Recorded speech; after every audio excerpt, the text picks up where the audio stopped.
To the flag of the United States of America, and to the republic for which it stands, one nation, under God, indivisible, with liberty and justice for all.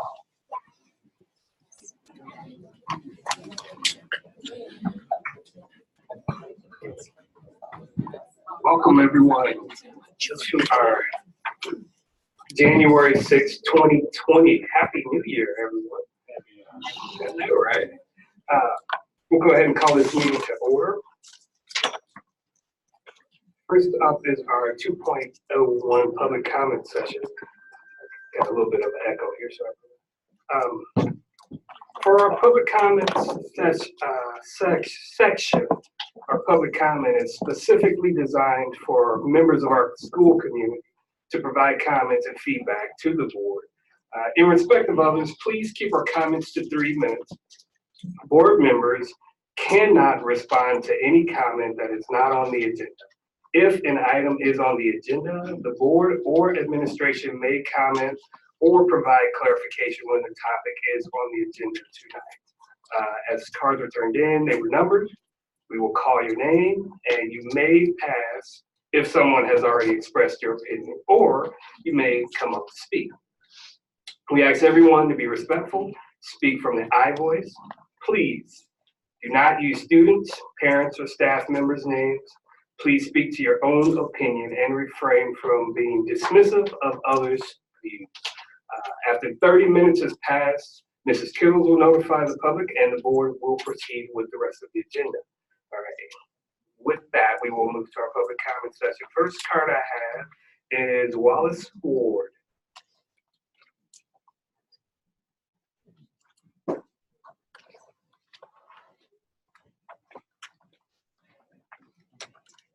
Good evening.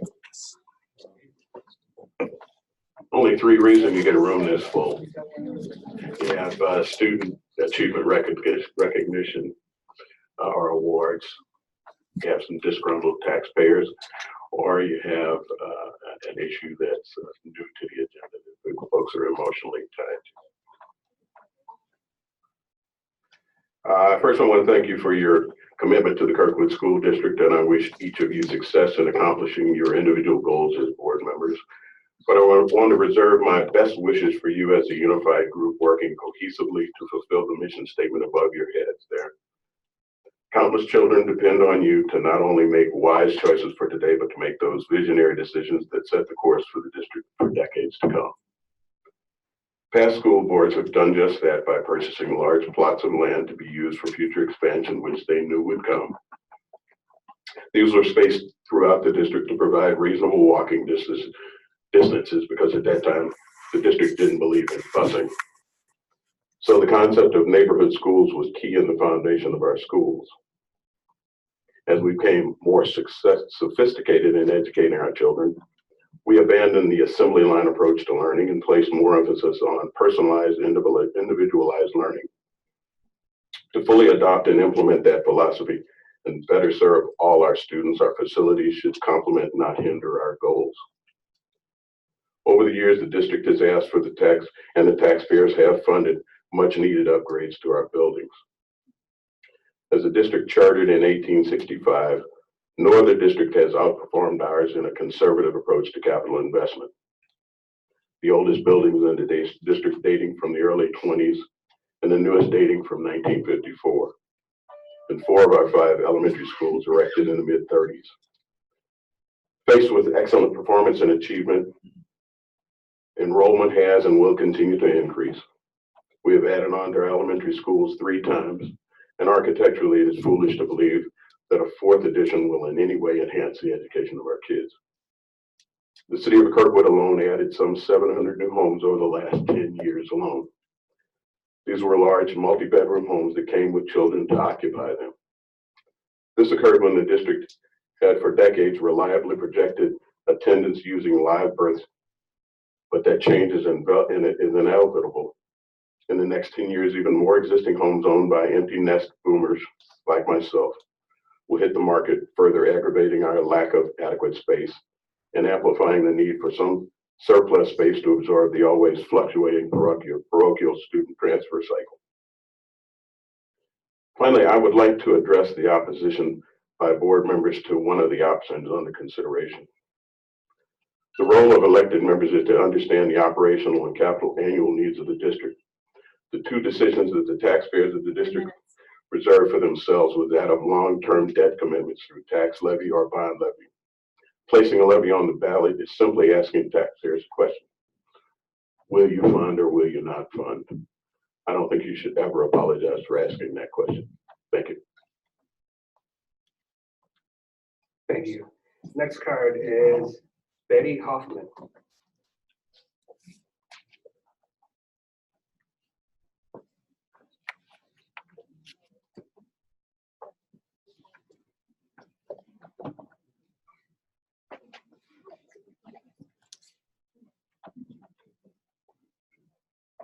I'm here tonight talking about the green and blue options. And I would, if you all are going to put the green option on a ballot, why would you not ask for a blue and green option on the ballot?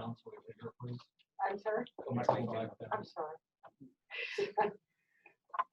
Give voters a choice between the blue and the green. The operating cost of the green will drain the reserve funds.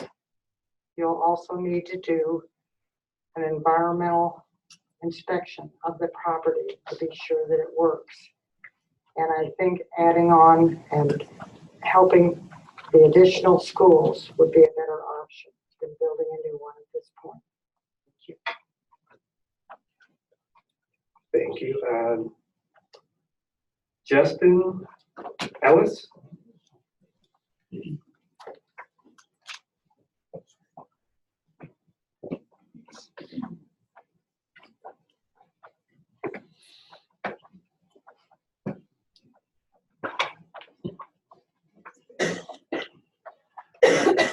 Thank you very much. Today I asked the members of the school board to vote no when recommending the most expensive expansion option on table, the $72 million green option, to be placed on the April ballot. Instead, recommend the blue option that meets the needs of the district, the community, and the taxpayers. Over the past several weeks, we have learned a tremendous amount about these two options. We know the green option will accelerate a tax hike in the district as it will deplete reserve funds via exorbitant operating costs. We know the board is going to propose a longer bond paying more interest in order to paint this as a tax saving for residents. It's not. We know that we'll pay more in interest. This is just a smoke and mirrors. We know the information regarding enrollment growth in the district does not support construction of a new school under any circumstances, but rather responsible expansion of existing schools. We know the green option will redistrict hundreds of students away from schools their parents chose. We know that little, if any, research has been performed related to the traffic studies in Doherty Ferry, the increased danger that a school of this size poses in terms of traffic in an already heavily trafficked corridor, an incomplete environmental analysis related to the land, no biological inventory of the wildlife inhabiting the property, no assessment from MSD, no information regarding the eminent domain that will happen to accommodate an expanded road, and no communication with neighbors. But the most appalling thing of all is that the board is poised to recommend this construction of a new school as if it were a manifest destiny. A rush to push this initiative through with such weak supporting data points, asking taxpayers to again pay more in district taxes for a school that is truly not needed. In just a few short weeks, I have networked with many citizens in Kirkwood who are in this room that are just learning about this agenda and are appalled that the green option is being forced over the blue option.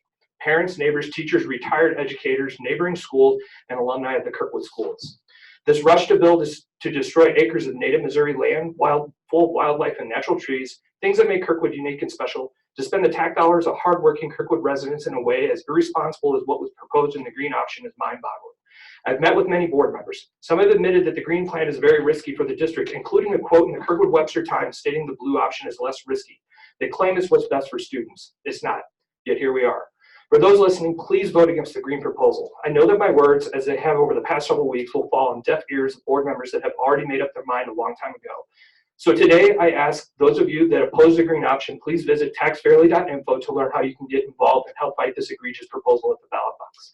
There is a responsible plan on the table in the blue option at nearly half the price of the green option. However, this board has chosen to ignore that plan and gamble the future of our community, our citizens, and our tax dollars on a development option that is unneeded, expensive, and unfortunate. Please find one of us after the meeting to learn more and visit taxfairly.info to learn how you can help. Thank you. Thank you. Kathy Paulson. Good evening.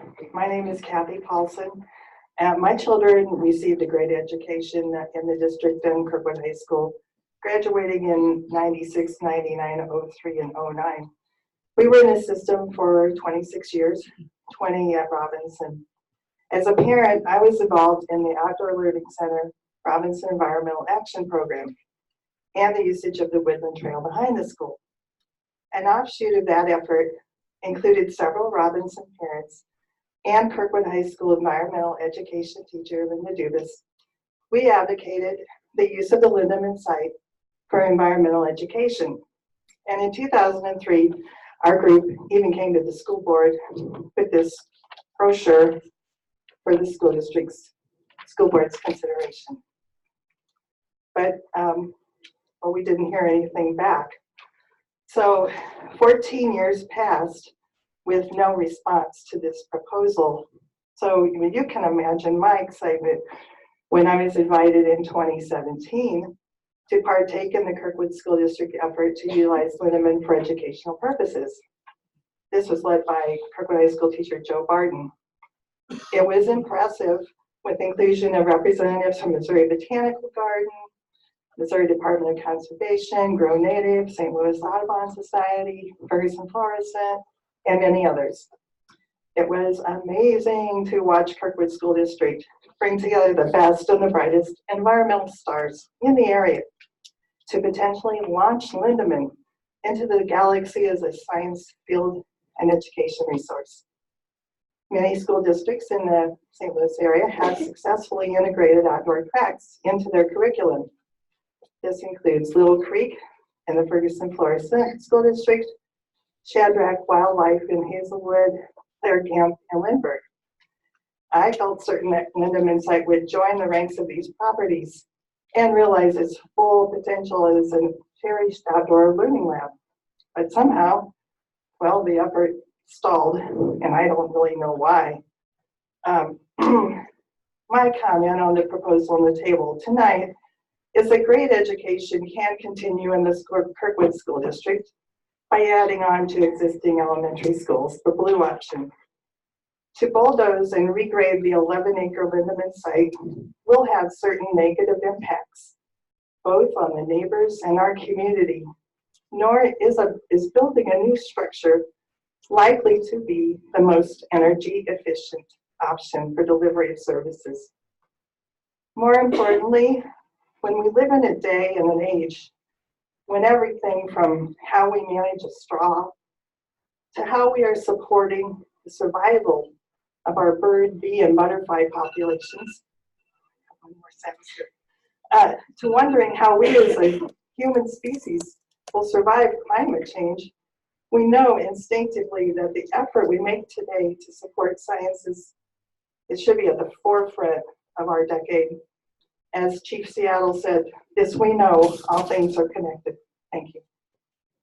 Thank you. Robin Wellman.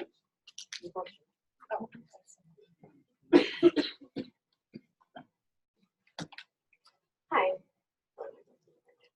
My name is Robin Wellman. I am a Kirkwood community member, a parent of 2 Kirkwood High School students, and have been a Kaiser Elementary teacher for 21 years.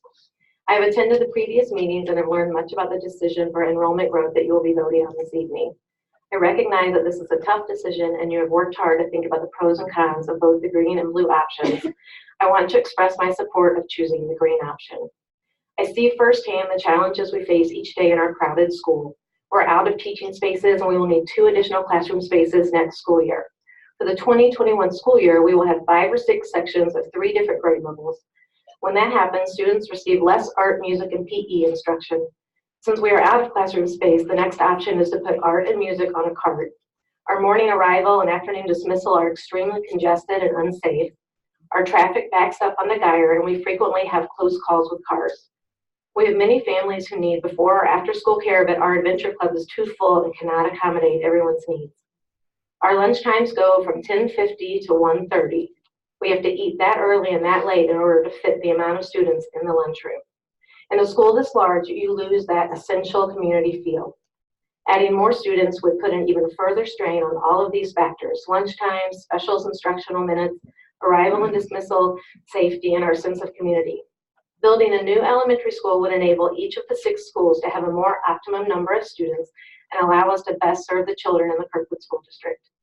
The blue option would put an addition onto Kaiser Elementary School where the gardens are located. We are landlocked and that is the only space there is to build. Our school has been awarded for our sustainability efforts and is a site for educators around St. Louis to learn about our garden spaces and sustainability education. The gardens are a large part of what makes Kaiser a green ribbon school. We use the gardens to teach sustainability and science curriculum. My grade level in particular uses the gardens daily for science and pollinator lessons. The students created theme gardens as part of our Green School Quest last year, and it's devastating to think that all of that would be lost. We already don't have enough space on our playground to fit more than 1 grade level at a time. When we want to go outside during another grade level's recess, we are only able to fit in the garden spaces. Building there would mean we wouldn't have anywhere to go for fresh air and a break. I do hear and respect the concerns about additional traffic and taking away green space if we were to build on the Lindemann property. Anyone who knows me knows that I am a huge fan of being earth-friendly and want to do anything I can to preserve plants and wildlife. Whether we build onto existing buildings or create a new building, we're going to be taking precious green space. I think the green option provides a unique opportunity for us to build a sustainable building that embraces the green space surrounding it. Thank you for listening. Thank you for all of the time you've already put into thinking about how to best move forward. Thank you. Next card I have is Jim Barton.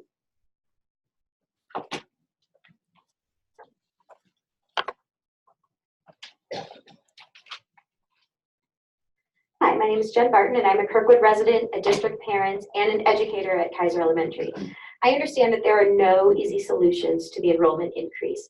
However, as an educator, I have seen the impact that more students has already had in our schools. When additional sections are added to grade levels, students get significantly less time in art, music, and PE classes. Library classes have become part of the specials rotation, which takes away from collaborative teaching opportunities and the flexibility to meet classroom and student needs. A smaller percentage of struggling students is able to get intervention services, and intervention groups have gotten larger. Students are rushed through lunch to fit 6 large grade levels in the cafeteria, and students are still eating lunch very early and very late. Many families can't get the before and after care they need because of wait lists for Adventure Club. Now there's talk of art and music teachers operating on a cart, which would not allow those teachers to teach in the engaging ways that they currently are. I worry that this will only get worse if we build an addition on our school. We can look at how many students we can fit inside a building, or we can look at providing them the highest quality of education. I believe building a new school will allow all elementary students in the Kirkwood School District better educational opportunities. Students need smaller class sizes and opportunities for small group instruction to meet their needs. They need quality instructional time in physical education, art, music, and a flexible library schedule. I believe a school community is more cohesive when it's smaller and families can get to know one another. I hope that you will consider building a new school to keep providing the excellent education for which Kirkwood is known. Thank you. Thank you. William Kaysen.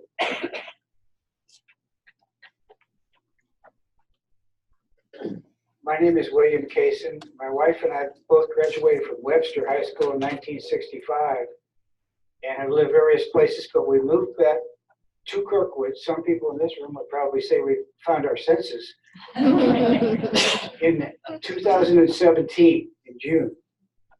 I'm speaking because we live at 255 Lindemann, directly adjacent to the property. Our driveway and the part of our front yard is the property. In 2017, when we moved in June, by December, somebody had driven across our front yard and through our mailbox, and it was because the steep, dangerous curve and hill on Lindemann is just not the place for most people to be driving. That was in 2017, and luckily that guy's father was a contractor and he replaced our mailbox. No charge. In 2018, a girl drove through our front yard. She missed the mailbox, but she got so far up in the front yard because of the steep curve and the downhill that a guy in a pickup truck stopped to try and help her to make sure she was okay. and he got rear-ended by a girl. So we had 3 cars in our front yard. That's 2018. Next to this property, you're discussing putting little children in. It also has no sidewalk. In 2019, this year, the first snowstorm of the year, a very nervous girl ran through our front yard again. And luckily, she had a cell phone. She called her parents, and they came and picked her up, and we all pushed the car out of the front yard. My neighbors tell me this is pretty normal procedure for that hill. That almost all of them have lost their mailboxes and torn up their front yards. And I'm not asking Kirkwood to help me with my front yard, but I am suggesting that you all take a good close look at a very steep, probably the steepest hill in Kirkwood, the sharpest curve in Kirkwood, which has these big signs on it with yellow arrows, black and white, black and yellow arrows, indicating there is a curve there. And this is a place that has no sidewalk. If you're going to put little children on the street with no sidewalks and the steepest curve in Kirkwood, steepest drive in Kirkwood downhill, I think it's very dangerous. Also, in the studies you all have done, I didn't see anything about where you're going to build sidewalks on Darty Ferry. Are you going to build sidewalks on Lindeman? Because there are no sidewalks. And how can we have 2 grade schools within 2 blocks of children, little children, and no sidewalks on these strange, dangerous streets? It just makes no sense when you can expand the schools you have already, which is something Webster should have done when I was in school there, because they ended up selling the junior high schools. The grade schools that I went to is now a condo. Plymouth Junior High School is now a condo. Most of the schools that they built during those early 50s and 60s, they ended up selling. So I would consider just adding to what you have already, not moving all these children to a dangerous location. Or I think we're going to have to spend a lot more money making it safe for these little kids to go to school in this neighborhood. Thank you. Thank you. Meredith Byers.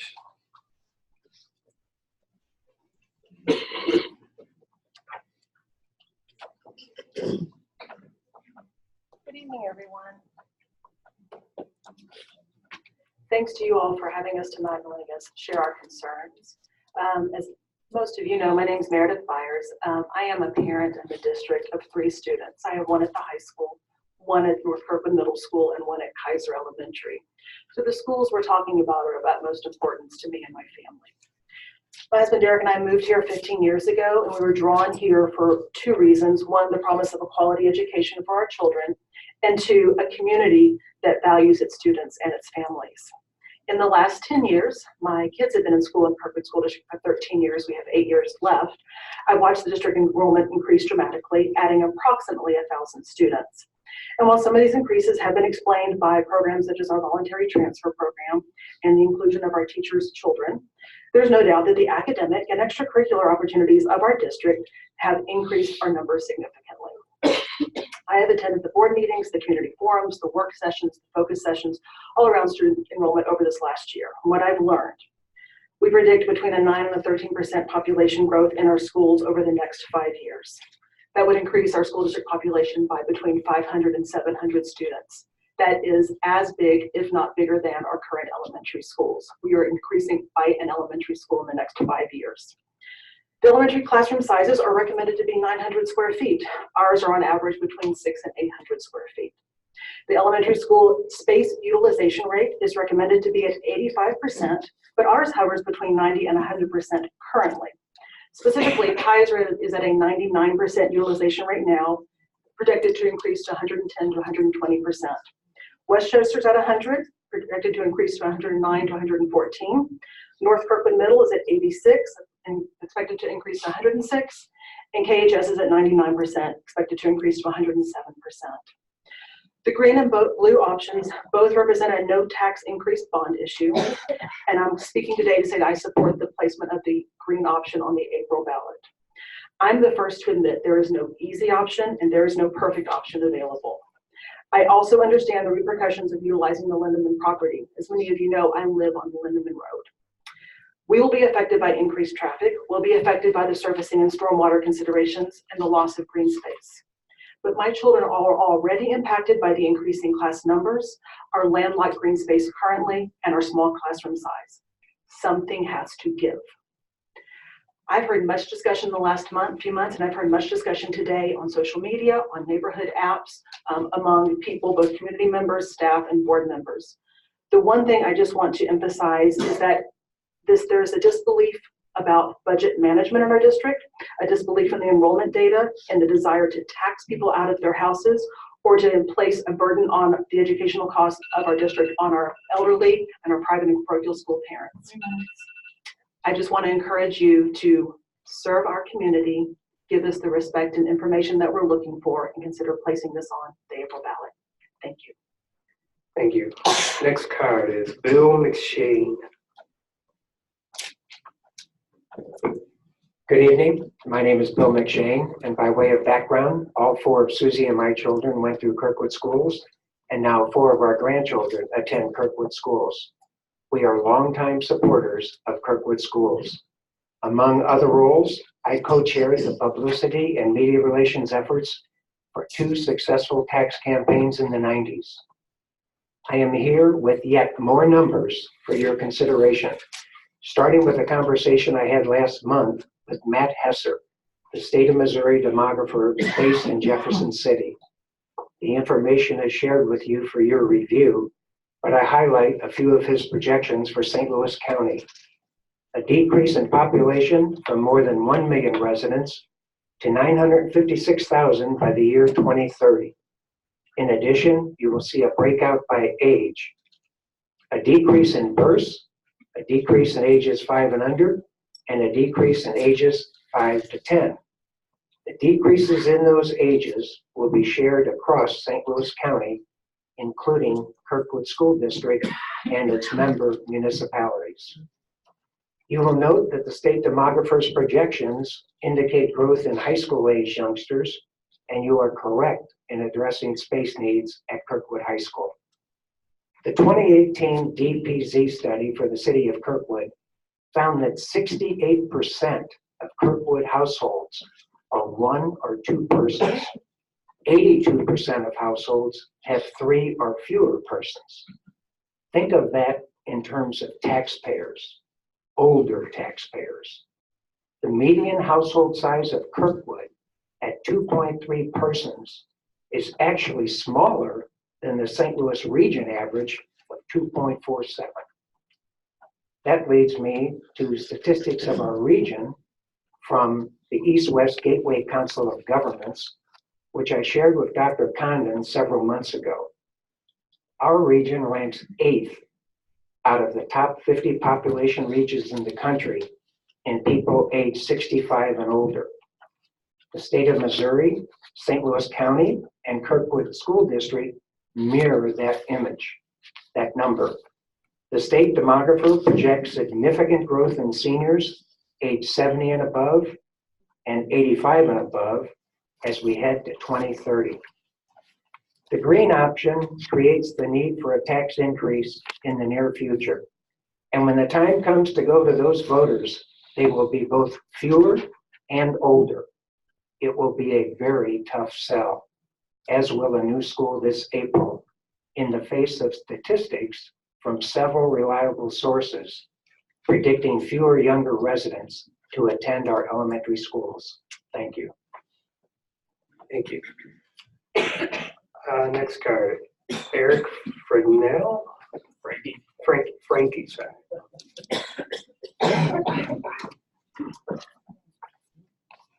Thanks for the opportunity to get up in front of you all and speak. I'm actually a lifelong Kirkwood resident, born in Kirkwood, lived my whole life here. Went to Kaiser, North Kirkwood Middle, where we are today, as well as KHS, 86 graduate. Both my children have attended Kirkwood schools. One is currently a junior up at Kirkwood High School. In my lifetime, we've closed at least 5 schools in the last 50 years. We've closed Turner, Pittman, DePere, Huff, and Osage Hills due to decreased enrollment in our schools. Kirkwood's got a fantastic reputation of having great schools. Would a new school be great? Sure, it'd be great. but it's not needed, and financially, it's not responsible to spend our tax dollars that way. The school board suggests the new school, but let's not build a permanent solution to a temporary problem of increased enrollment. The board was voted in by the community to represent all taxpayers in the district and to spend our dollars in a responsible manner. The cooperative strategies report, which has been cited numerous times, as well as our KSD online survey results, should show that the majority of the folks in the region in Kirkwood are truly not for building a new school. There's concern about redistricting and setting new boundaries, et cetera. What I have learned is the projected increase in elementary school students across the district is only 157. So I'm not sure where the numbers are that we're getting, but if you look at the survey results from cooperative strategies, even if you really dig into some of those numbers, it doesn't support building a whole new school that can support 450 plus students. We're basically at or near the peak today of enrollment. It's going to go up a little bit over these next few years, and then we're going to see a decline after 2024. That's what the studies showed that you guys hired. That's one firm that we're talking about who's done this work and done this review of the area. And I think maybe there should be another study. Let's give maybe 2 or 3 folks a chance to look at this and see what they come up with, because we're just kind of siding with one firm's suggestions. I think the only logical solution would be to add on a couple of classrooms, maybe 3, 4 classrooms at the existing schools. It'd be a much better use of our taxpayer dollars, or even better yet, how about portable modular classrooms for the time that we need them, and then we can wheel them back out when we don't need them. There's actually been a study by the Modular Building Institute where they surveyed 1,800 school districts across the country. 31% of them use portable classrooms. They're using it at Webster right now, today. So I think that should be an option that's on being considered, not just the blue and the green. Are all board members really working for the? All right. 30 minutes. And also, one last thing, if I could just say it, make no mistake about it. I know a bond issue, you're saying it's a no tax increase bond issue. That is so not true. I mean, if we were to basically not have that bond issue go through, our taxes may actually go down. So it is a tax increase. Thank you for the opportunity. Thank you. We are at our time for the public comment session. We do have other cards, but we will be able to Can we make a motion to extend the public comment session since all these people have come this evening? Make a motion to extend public comment section. Second.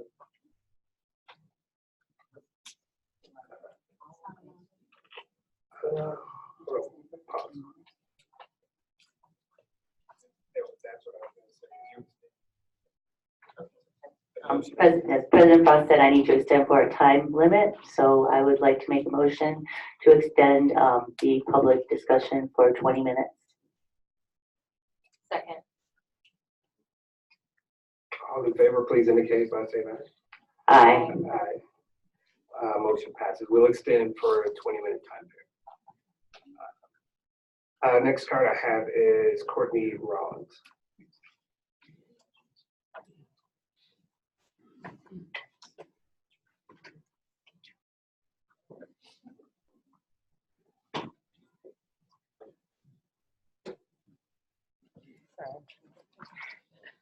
All right, hello, thank you. Good evening, and thank you for your time tonight and all that you do for the district.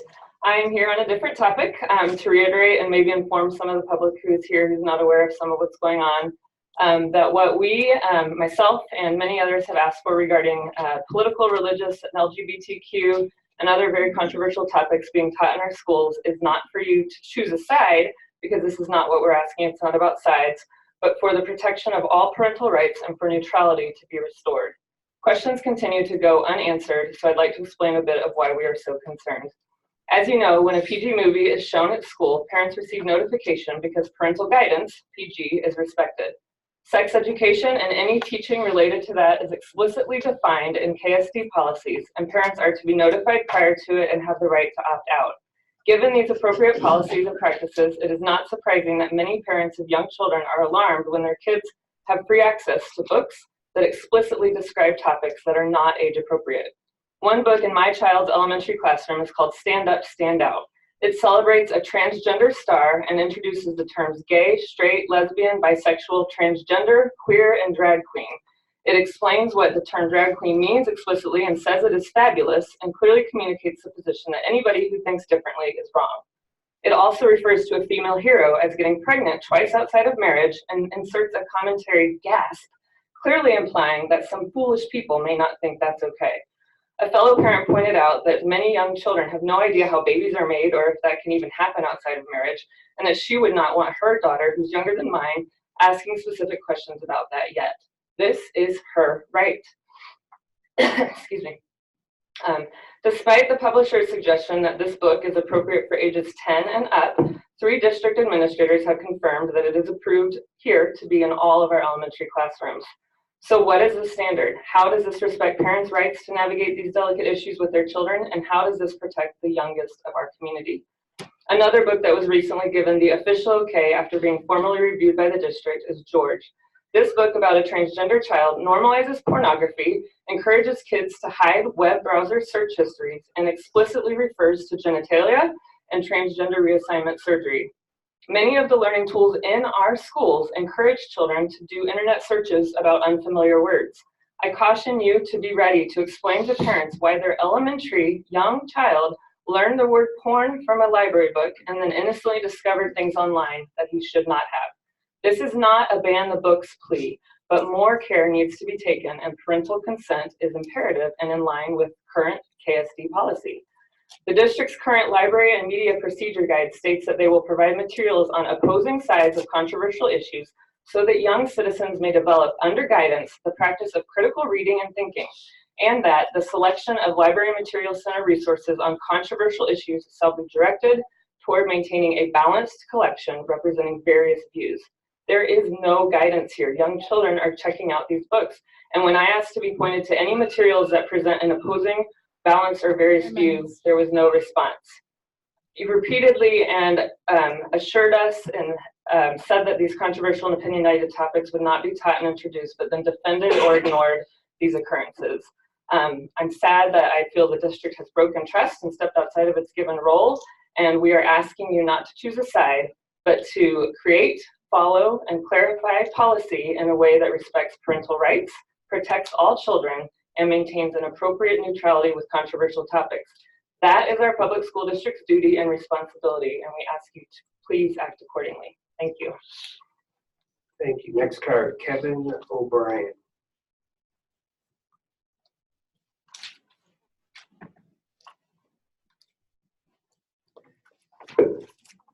Well, I want to talk on the same subject. Thank you for serving as our school board. I know this is a volunteer job and it takes a lot of your personal time, and I thank you for the sacrifice. You guys have been given a trust by the people of this district to guard our kids' minds, to educate them and to keep them away from false teaching. You're guardians over their impressionable minds. My concern is this, and please listen to me carefully. You have abdicated your role as guardians over their innocence. Whether you have allowed it by intentionally or unintentionally, I don't know. But the fact is this: by allowing teachers, for example, to have the honorific title MX, because they're unsure of their own gender, children are being introduced to the idea they can choose or even change their gender as well. This is confusing to kids and very disturbing to parents. Please listen to the words of Walter Heyer. He is a man who was introduced to the idea he could become a girl at a very young age. The idea stuck with him, and he eventually went through a sex change and hormone therapy. These are his words: children are exploring every opportunity around them and entrusting adults to guide them and nurture them. He also said, when you begin to introduce the idea that you can change your gender, you begin the early sexualization of children, interfering with their natural development. This is what you are doing to them. You are not protecting their natural development. You are interfering with it. By the way, Walter detransitioned about 20 years ago, and ever since has been very vocal about the dangers and damages it's done to people's lives. Children are taught here in Kirkwood biology class that women have XX chromosomes and men have XY chromosomes. They are genetically hardwired. They are binary. This is self-evident. Are you going to delete this from your biology textbooks? Sexual identity is not a problem in the body. It's a problem of the mind. Thoughts, moods, and feelings can be factually wrong. If I were to persistently and consistently tell you that I am Winston Churchill, you would say that I'm either delusional or mentally ill. However, if I were to apply for a teaching job in the Kirkwood School District and tell you that I'm a woman, you would allow it, essentially saying you can be whatever gender you want to be, and we will honor that. You are creating a civil right for mental illness, and you are confusing our kids. I've been told, don't worry, we have provided guidelines to our teachers, there won't be a problem. Well, there is a problem. You heard already from one parent that their books have been identified. They're asking kids to consider a sexual identity. This is a problem. Another parent wrote to you that her daughter is all mixed up now. She's confused about sexuality. Her mother did not want to introduce this to her subject to an early age. This is a problem. What are you going to do when a male student identifies as a girl? And are you going to let him compete on girls' sports teams?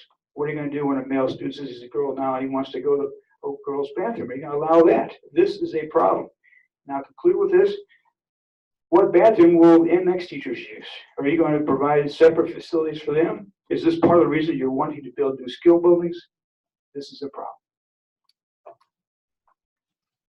Thank you. Next card, Stephanie Schmidt.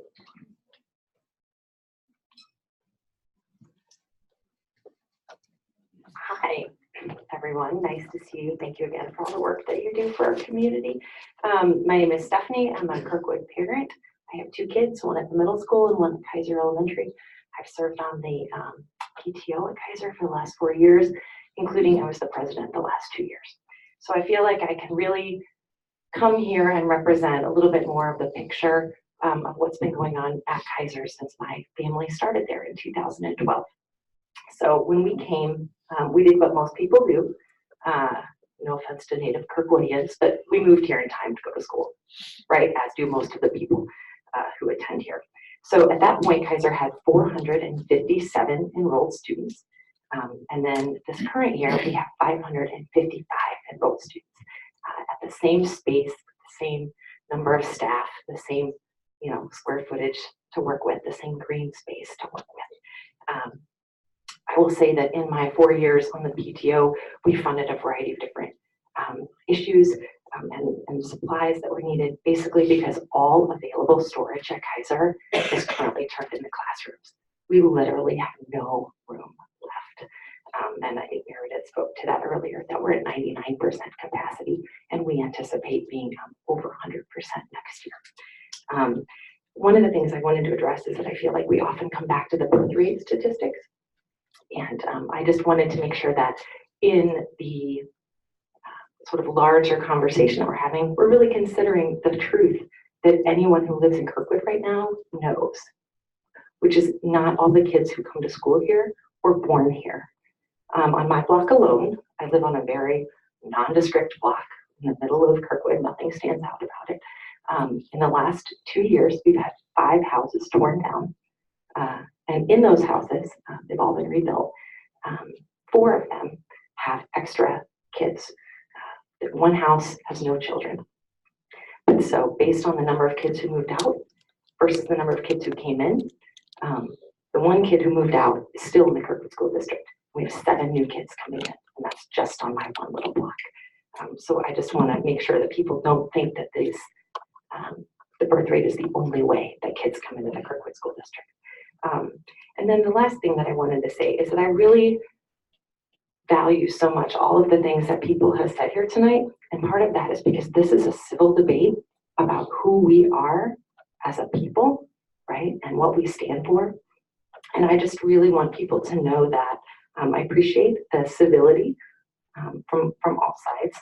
And I then wanted to finish up by saying that the kids are coming, right? People can say, oh, no, we're going to go down. We're going to go down. I have not seen anything to indicate that that's true. all of the people that are hired say that that isn't true. And if kids are coming, they're going to go somewhere, and we're going to lose green space, and there's going to be stormwater affected, and the ecology is going to be affected no matter what. And I really appreciate all of your work that you do to protect all of those kids, and most importantly, I appreciate the work that you signed on to do, which is to do what is best for the school children of Kirkwood. Thank you. Next card, Aaron Keplinger.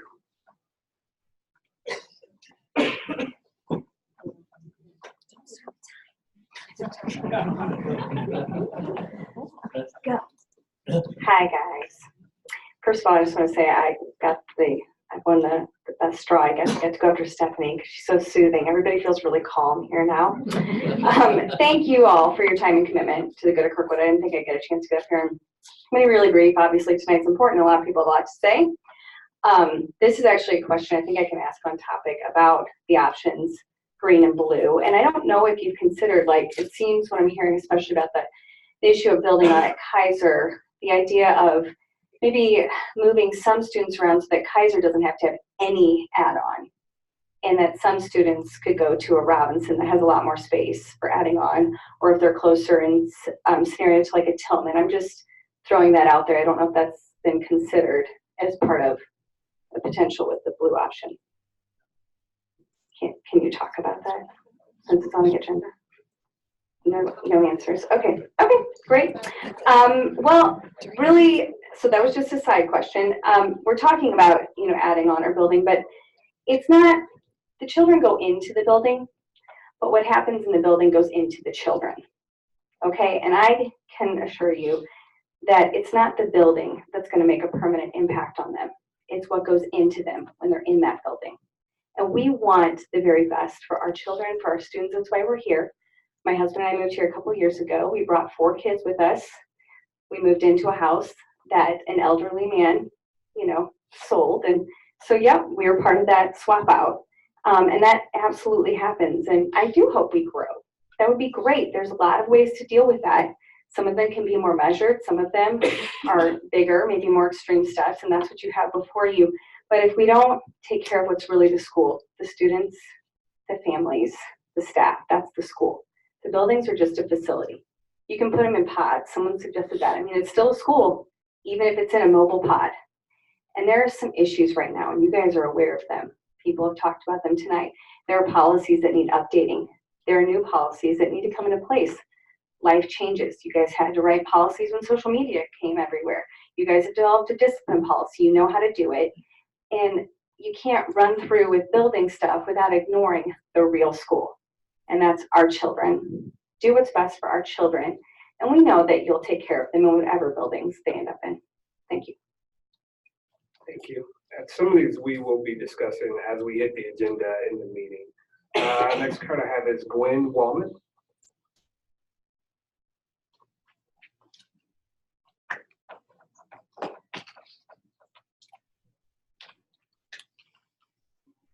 Hi. Okay. As a Kirkwood resident, conservationist, and taxpayer, I'm asking you to reject the green option. School district enrollment projections have not substantiated growth beyond 5 years, and national, state, and Kirkwood all show birth rate declines. The green option is a permanent fix for what could be a temporary blip in enrollment. There would be no way to walk back the economic burden and ecological losses. I'm a second-generation Sugar Creek Valley resident. My parents were among those who put up the signs, "Entering Sugar Creek Valley, preserve its beauty and wildlife." As Kirkwood has developed over the years, Sugar Creek Valley has become a critically needed bird-wildlife refuge, a remnant sanctuary for species like pileated woodpeckers, owls, wild turkeys, box turtles, salamanders, foxes, mink, etc., and of course, deer. Back in my days as a wildlife rescue volunteer, I remember Director Susie Sutton saying she could always tell where construction was going on because that's where injured and orphaned wildlife would pour in from. Losing 13 acres of Sugar Creek Valley woodland would mean a fatal diaspora for a number of species. The ugly reality of habitat destruction is, and I hope you all picture this, box turtles crushed by bulldozers, frogs, toads, and salamanders buried alive, grand old trees chainsawed and dropped, bird nests flattened, eggs smashed, mutilated baby birds, wildlife injured and orphaned, roadkill, displaced deer, food, nest, den, and burrow sites that supported birds and wildlife for over 50 generations, gone forever. To resolve a possibly temporary blip in enrollment. Ironically, the Lindemann site was once the school district's outdoor science learning center, and yet the school district didn't even commission ecological impact assessments or species inventories to inform their decision tonight. If this is how schools teach kids to treat nature, the planet is sunk. In fact, this issue is a microcosm of the bigger picture of global habitat loss, species declines, and extinctions. The Amazon rainforest is burning. A recent UN report predicts the extinction of 1 million species. North American bird populations are down by 1/3 since 1970. As policy and principle, we must stop rationalizing, greenwashing, pretending other species can always go somewhere else, because they can't. If everyone took responsibility for their little corner of the world, the planet wouldn't be in this crisis. Every environmental issue is local, as it reveals our true character. We can expect no better from anyone, anywhere, at any time than ourselves. How we treat the last wild places in our midst is how we would treat the last wild places of the world. Thank you for voting against the green option. Thank you. Next card.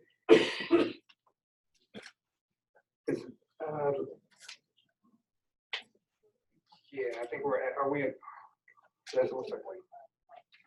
All righty, we're at time. Thank you guys very much. Very passionate tonight, so thank you all so much.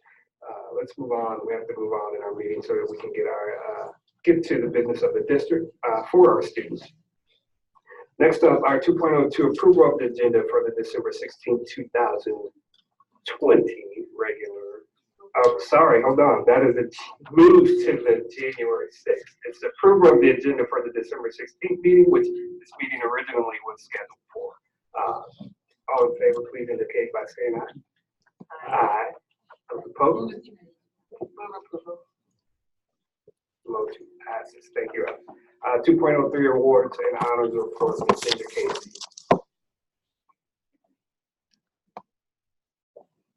I will keep the report brief tonight. This is from December 16th. So as you guys all know, during Turkey Week, we collect a lot of donations for those in need. We started off, what started off as a $1,000 donation in food from Splunk, a software design company, inspired Schnucks to donate over 2,000 pounds of food to our canned food drive. Over at Robinson, the Kirkwood Fire Department and Moms Club of Kirkwood dropped off turkeys for the Robinson Pantry. Other schools actively hosted canned food drives, several challenging Webster Grove schools to see who could collect the most cans.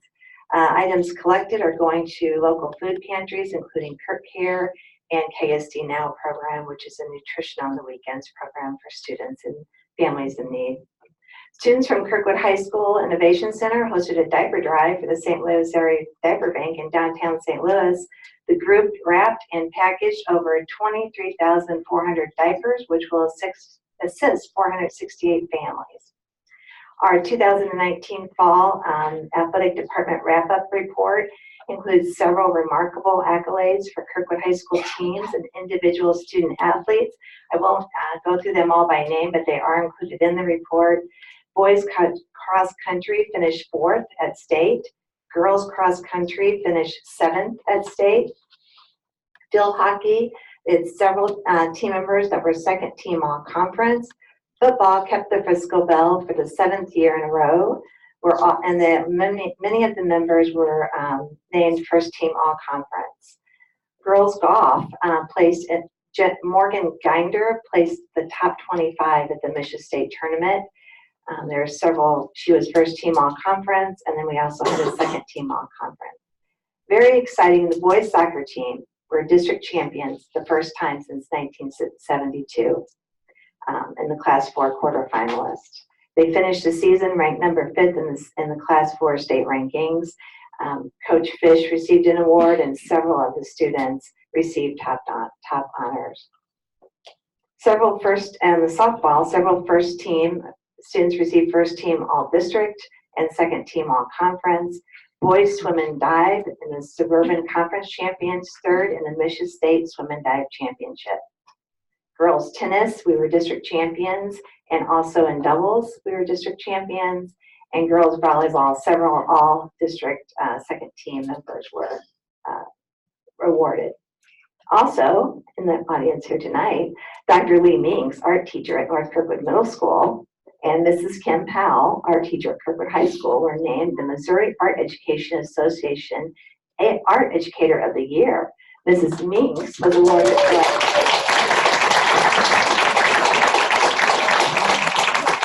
for middle school, and Ms. Powell was named for the Secondary Art Educator of the Year. So congratulations to them both. And that concludes our report. Thank you. Thank you very much. Very impressive. Congratulations. Next up, our consent agenda. 3.01, approval of minutes for our November 6th special meeting.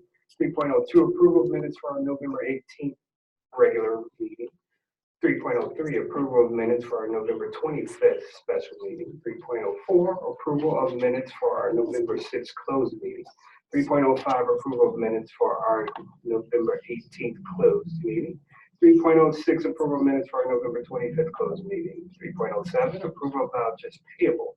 3.08, approval of personnel items. This is an action item. Move approval. Have a motion and second for approval of our consent agenda. All in favor, please indicate by saying aye. Aye. Those opposed? Motion passes. Unfinished business 4.01, approval of the enrollment growth strategy. Dr. Cobb. Thank you, Mr. Frost. So I think we have a graphic that's going to be displayed that will show the timeline of the work that we've been undergoing. The work to develop a strategy to address our current and projected enrollment growth began in September of 2018 with the initiation of an update to our master facilities plan. A series of meetings with schools and community forums were held during the fall of 2018 and the winter of 2019. The updated facilities master plan was presented to our board on April 1st of 2019. Last summer, the summer of 2019, our district began to work with cooperative strategies. A series of focus groups were held in September of 2019 to seek feedback on potential enrollment growth solutions.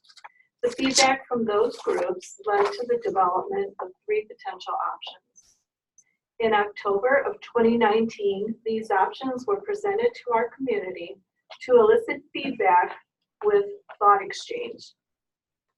The thought exchange feedback was then collected and provided to our board and district administrators for review. Out of those discussions, 2 ideas emerged, which were referred to as the blue option and the green option. During the board work session on December 2nd, board members discussed the benefits and ramifications of each of these options. Based on all the information that has been collected, shared, and discussed, it is my recommendation that the board provide the opportunity for our community to vote on implementing the green option in April of 2020. The cost is approximately $70 million and would not require a tax increase.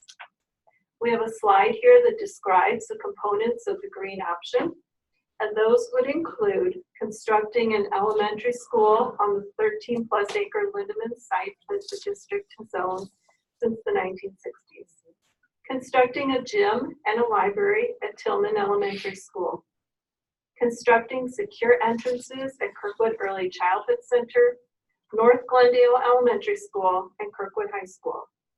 Adding 7 classrooms to Kirkwood High School through construction and renovation. Constructing 4 classrooms at Knifer Middle School. Renovating this administrative services center to provide 8 classrooms for North Kirkwood Middle School. And renovating the Huff building and facilities buildings to include office space for administrative services to move into. If this recommendation is approved, we will work with bond counsel to draft ballot language, which will be presented to the board at our next board meeting, which happens to be next week, January 13th, 2020.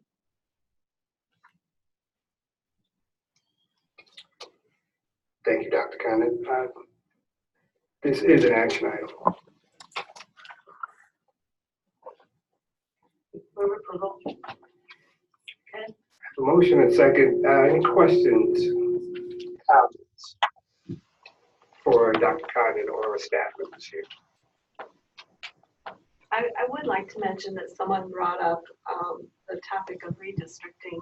Obviously, that's something that is on everyone's mind. However, taking a look at where our schools are right now, going with no option, a green option, or a blue option, there would be some degree of redistricting of students that would need to take place in order to make the enrollment at our schools more equitable. So I'll put that on the table because that did come up today during comments.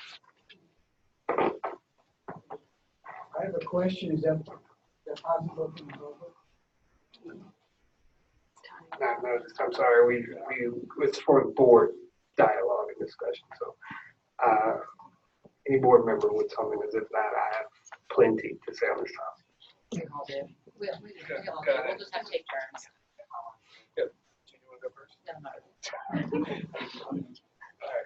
No. Start down there, Jeff. No, great. So we're just making what, general comments? Or questions? I don't have any questions, but I will vote in support of the green. I want to clarify a couple things. I think in the long term, it is the best solution for our school district. I do not think that adding on to 5 other communities and making those elementary schools larger is the smartest use of our money. I don't think it's best for the advancement of those kids, and I think it puts further strain on those communities. I realize if you live in the Lindeman area, the last thing you want is an elementary school near you. I get it. I wish we had land somewhere else. I wish we didn't have the trees there and the history there that we do. It seems to be a lightning rod, but it is what it is, and we don't have a lot of options. It is incumbent upon us to work with the community, make it blend, and not just bulldoze everything down. I get that. I do think it's best for kids, but I also think it's important that we have an honest dialogue with each other. It comes at a price, and I agree that the voters should decide on that. With the blue option, you get some redistricting. With the green option, you will get significant redistricting because it's follow the sun. You got to move kids across the entire school district. And I think the voters have to decide if they want to do that to get the smaller schools, and I think that's fair. I also think it's fair that everybody understands that it does cost us more money. So we will have to pull in that tax levy. You know, we're on pace right now, and you correct me if I'm wrong, we're going to double our Prop K promise. I think we promised 5 years. Yep. We're going to be close to 10 if we do nothing. If we build a school, that tax levy will get pulled in, and it will probably be 3 years pulled in. If I'm misstating, correct me, Mike. I'm just giving you things as I understand it. So, Yeah. Go ahead. I mean, possibly 8 years. With the new school, we would get possibly 8 years, maybe 9 years. Okay. With the Prop K funds. So in my mind, we're getting more out of Prop K than we thought, which I think is a positive. I think we have the ability to give some money back on a tax rollback between now and maybe over the next 3 years. That's something I brought up at the work session. Give the community something back now, knowing that we're going to ask for something down the road. I think it's fair. So I just think it's, I want to make sure everybody understands that the board members are no different than the community. We have different perspectives. We have different opinions. We all come from different backgrounds. And it's okay over the next 4 months for us to talk facts and to get that out in the open. So those are my thoughts. Probably not very well organized, but I was kind of put on the spot, but those are my thoughts. I do think it is the best thing long-term for the advancement of our kids. It's important to remember that we're not paying $70 million to build an elementary school. We're paying $70 million to fix all of our schools, and we have current issues that need to be fixed. Lindemann is not $70 million, and I know that seems to be all we're talking about. So I'm done. Thanks, Ted. Sorry for putting you on the spot. So over the last few weeks, I have toured all of our schools and gained a pretty good understanding of what our schools are facing. Some of the things that I saw were we have groups of students meeting in unfinished closet spaces, students getting tier 2 interventions in the hallway. We have schools not being able to hold all school assemblies, and over-sectioned grade levels not being able to receive adequate PE, art, and music. These problems are a clear indication of overcrowding.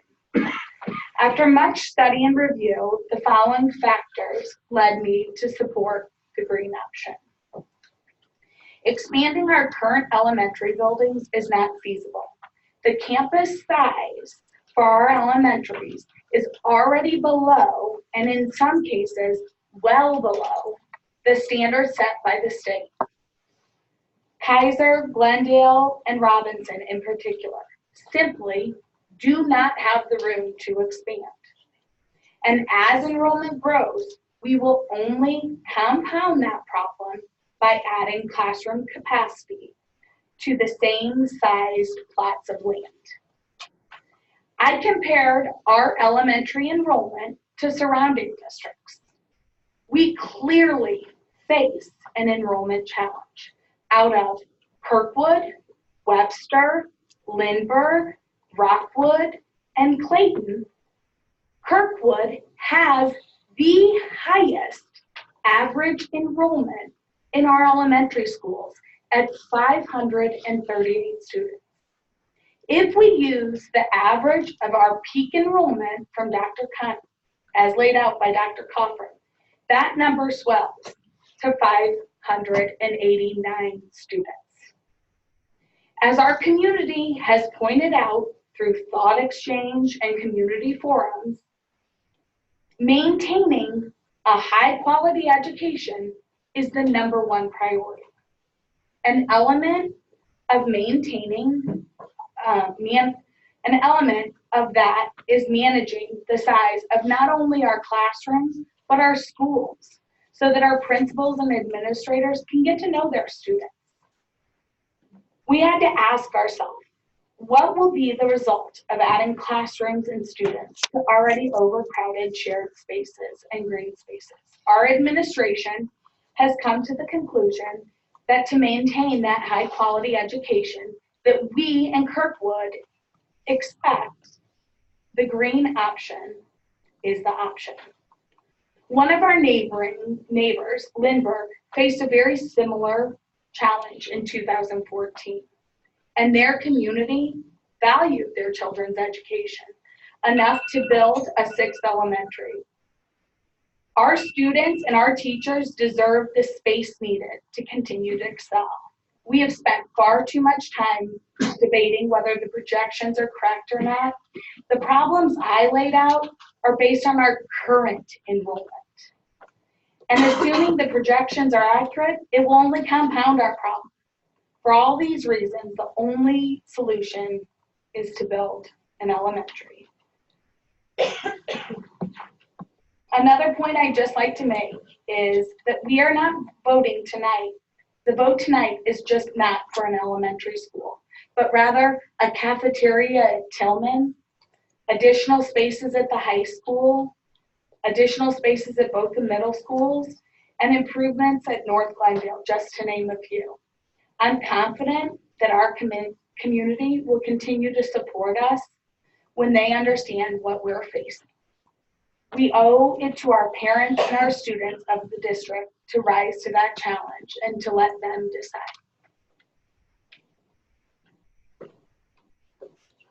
Thank you.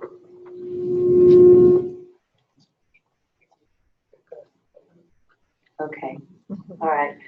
Well, yes, we all come from different places, and our district faces many challenges in meeting the needs of all of our students. And to do this successfully, we must use our resources wisely. Our proposal on our agenda today asks us to make a very large investment of those resources to build the new elementary school. Any investment this large must be made objectively on the basis, as per board policy, of the available facts and independent judgment, not speculation, opinions, or feelings.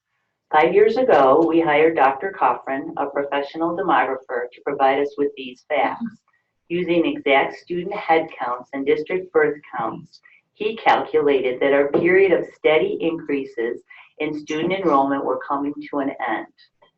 In August, Dr. Coffrin updated his calculations with this year's numbers so that we would have the right facts to make this important decision. We learned that we will be entering a period of declining enrollments due to the decreasing number of births more quickly than his original forecast. The number of kindergartners is projected to decline over the next 5 years, consistent with the lowest reported birth rate in 32 years in 2018. This proposal has been made to address overcrowding in our elementary schools, but our professional demographer told us that we are at a peak or a bubble of student enrollment. Some have argued that we're spending too much time looking at birth counts. They guess that more children will move into Kirkwood in larger numbers and make up the differences. But the declining birth counts are not just local to Kirkwood. This is not even just a regional or state decline, but the national child population is the lowest registered in 80 years. In other words, because there will be fewer children everywhere, there will actually be fewer, not more children, moving into Kirkwood than we have seen in the past. Dr. Coffrin urged us to consider population reports that were mentioned this evening as well, and recommended that next year the new federal census data will provide us with more useful information to make projections and calculations. The Missouri School Board Association has also urged school districts to consider that population numbers may negatively affect state and federal funding for schools as the 2020 census data is collected. A new elementary school will provide excess capacity and will result in a smaller number of students at each elementary school.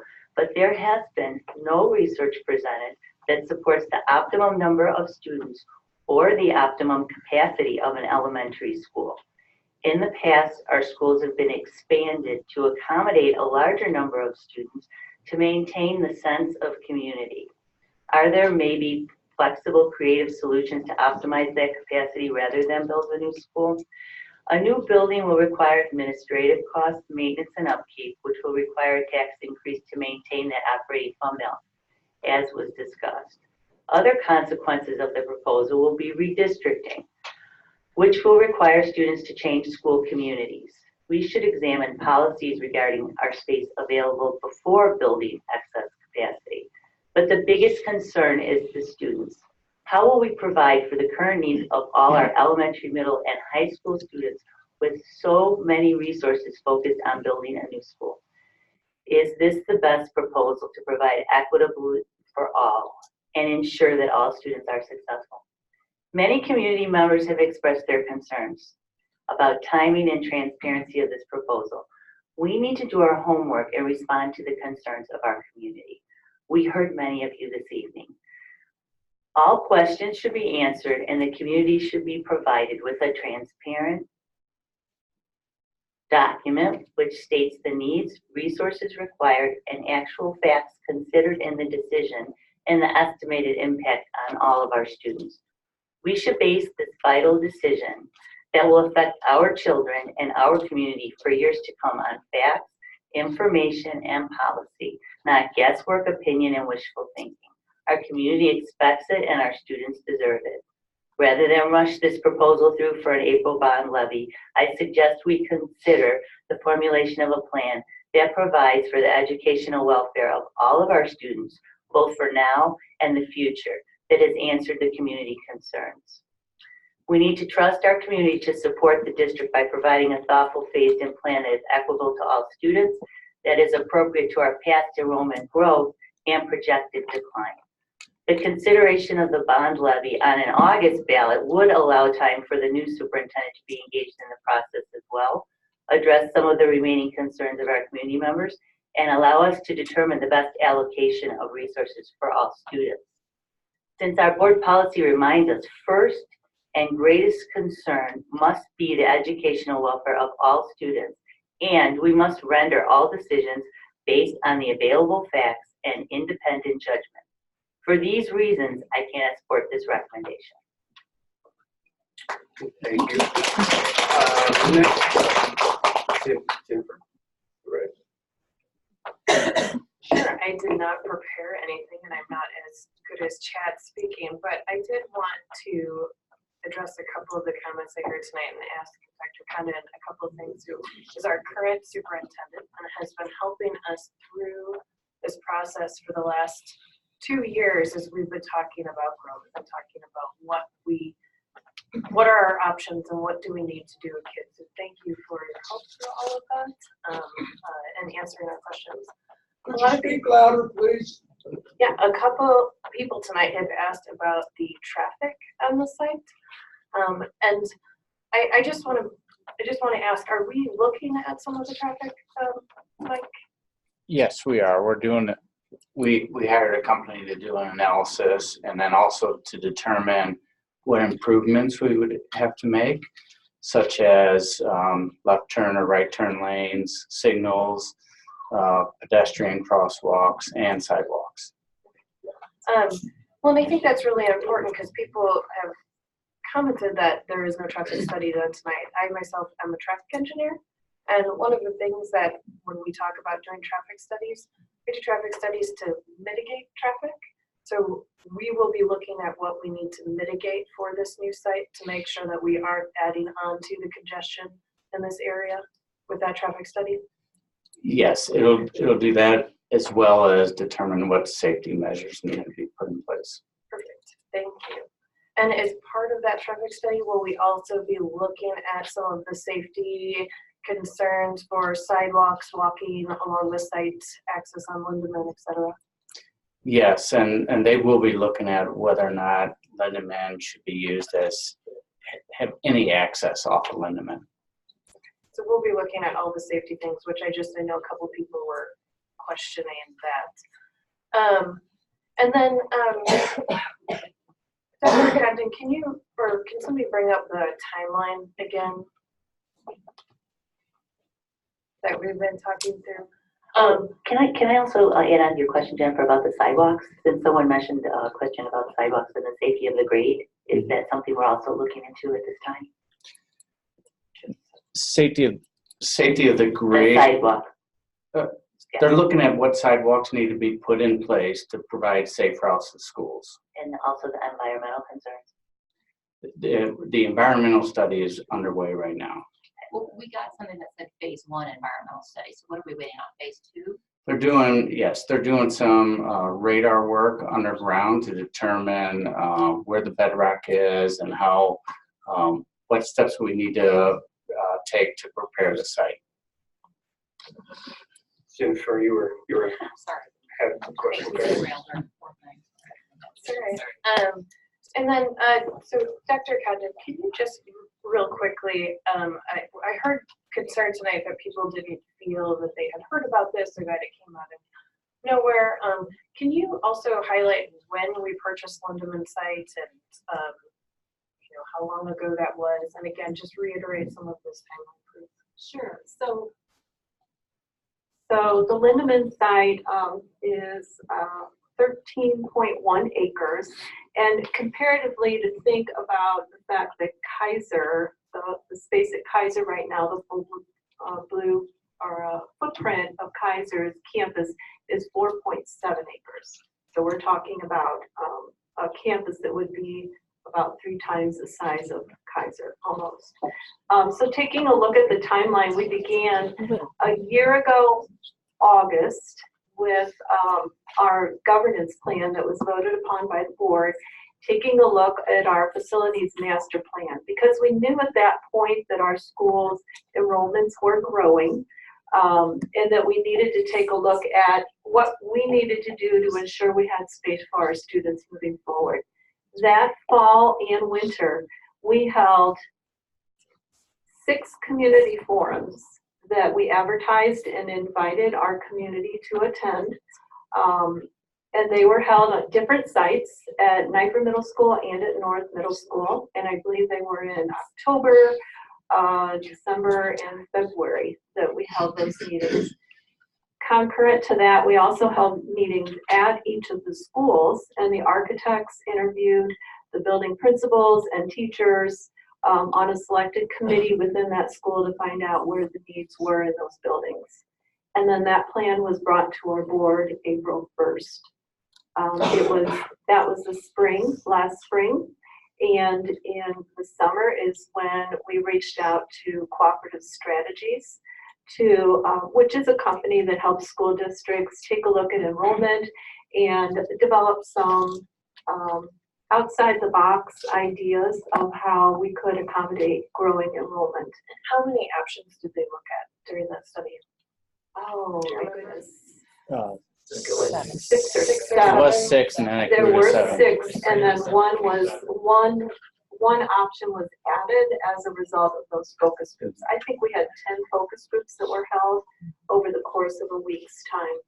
So we had a lot, I just want to reiterate, we had a lot of community feedback, a lot of different conversations, trying to really hone in on all of the different options, looking at lots of different, whether it was sites adding on to schools, the costs associated, all of this was looked at as part of those options. And actually, the building of an elementary school was not initially proposed during those focus groups, and even in the thought exchange process, but it was something that came from participants in the thought exchange process who proposed that we had not put an elementary school as an option. And so that came up actually from our community feedback on thought exchange. Okay, thank you. And when did we purchase the Lindemann site? 1963. Can I And then clarify one thing? The Lindemann site is 3 times as large as Kaiser, but the building wouldn't be 3 times as large. It would be a similar size. It would hold 480 students approximately. And then we've heard a lot about demographics tonight and, are we growing? And while I appreciate some of the statistics that have been brought forward about St. Louis County from East West Gateway, all things that I look at on a daily basis with my job, I've really been struggling because if you start to look back at some of that data, it's been saying we aren't growing for the last decade, that our births are not going up, and yet Kirkwood has still grown. We've still had families come in with numerous kids into our district. And so I believe that this is good data, that showing how we've grown numbers of kids coming into our buildings is valid data according to our policy. So I just wanted to highlight that we are still growing and we will continue to grow. And we need to consider looking at what is best from our kids. We heard from some of our teachers tonight and some of our parents that are extremely concerned about, the best education for kids and looking into the future. And I just think that the green option is our best option. And I support the green option. I support all of the work that has been done. And I echo what Chad said about from our work session back in December, I think, that we would like to give money back to the community and that we want to make sure that we are abiding by the Prop K promise of getting to that 5 to 8 years, which I'm really happy that you acknowledged that earlier. I also had one more comment. Somebody had brought up portable schools. I went to school in a school district that had portable pods, and we had a lot of safety issues with those. as kids walking in and out of buildings, especially at the K-5 level. I cannot support that under any circumstance. I already have concerns with safety, especially when we have talking about our youngest learners, so I just do not believe that that is the best option. So for all those reasons, I support the green option. Thank you. Mark? Yeah, so Chad had the luxury of going first, and he stole all the good ideas. So I will fight my my legal and political instincts and try to cut it short. But there are a few points I wanted to raise too, and I will be supporting the recommendation as well. Some of the factors that haven't been addressed yet that I wanted to speak to, I think it's important to understand that we are not. Hold on. Yeah, this one. There we go. I thought it was better to understand when you talk about whether it's traffic or environmental impact from development, that we're not voting to create that traffic. It's the growth of our community that's creating that traffic. The decision to build a school allocates where that traffic is going to go throughout the community. And I understand, as Chad mentioned, if I lived near where the school is going to be in the Sugar Creek area, I completely understand those feelings that go along with that and how you would feel. That's not something that has eluded any of us. At the same time, if you live near one of our existing elementary schools and you face the prospect of another 100 kids with another 100 cars that pick up and drop off, that's traffic too at places that are already being burdened by heavy traffic. So I think it's important to recognize we're not creating the traffic. As several of the Kaiser parents talked about in terms of green space, we're not, we're simply allocating where that development goes. And to the extent it comes at a cost in terms of the green space, that's recognized, but there's going to be a cost in terms of green space to any of the feasible options that address the growth of the community and the growth of our schools, which is really a testament to the success that our students through our teachers have had. And so, I think it's overall a good thing, but there's certainly pains that go along with it in terms of recognizing those pains and making this decision. The other factor that I wanted to address that hasn't been is that if we try to put a Band-Aid on this in the hope that a declining birth rate is going to end up for the first time really resulting in a declining enrollment, the first time since the 80s, declining enrollment in Kirkwood. The problem is we can be wrong with that. We would have been wrong with that if we made that prediction 10 years ago. We can be wrong with that again. And if growth it continues or if it just stays at a high level for the next few years, we would find ourselves in a situation where we would have to come to the taxpayer with a now massive tax increase, because we would still have a bond that we would be paying for whatever efforts we would put in as a Band-Aid today, and then we would still find ourselves needing a school.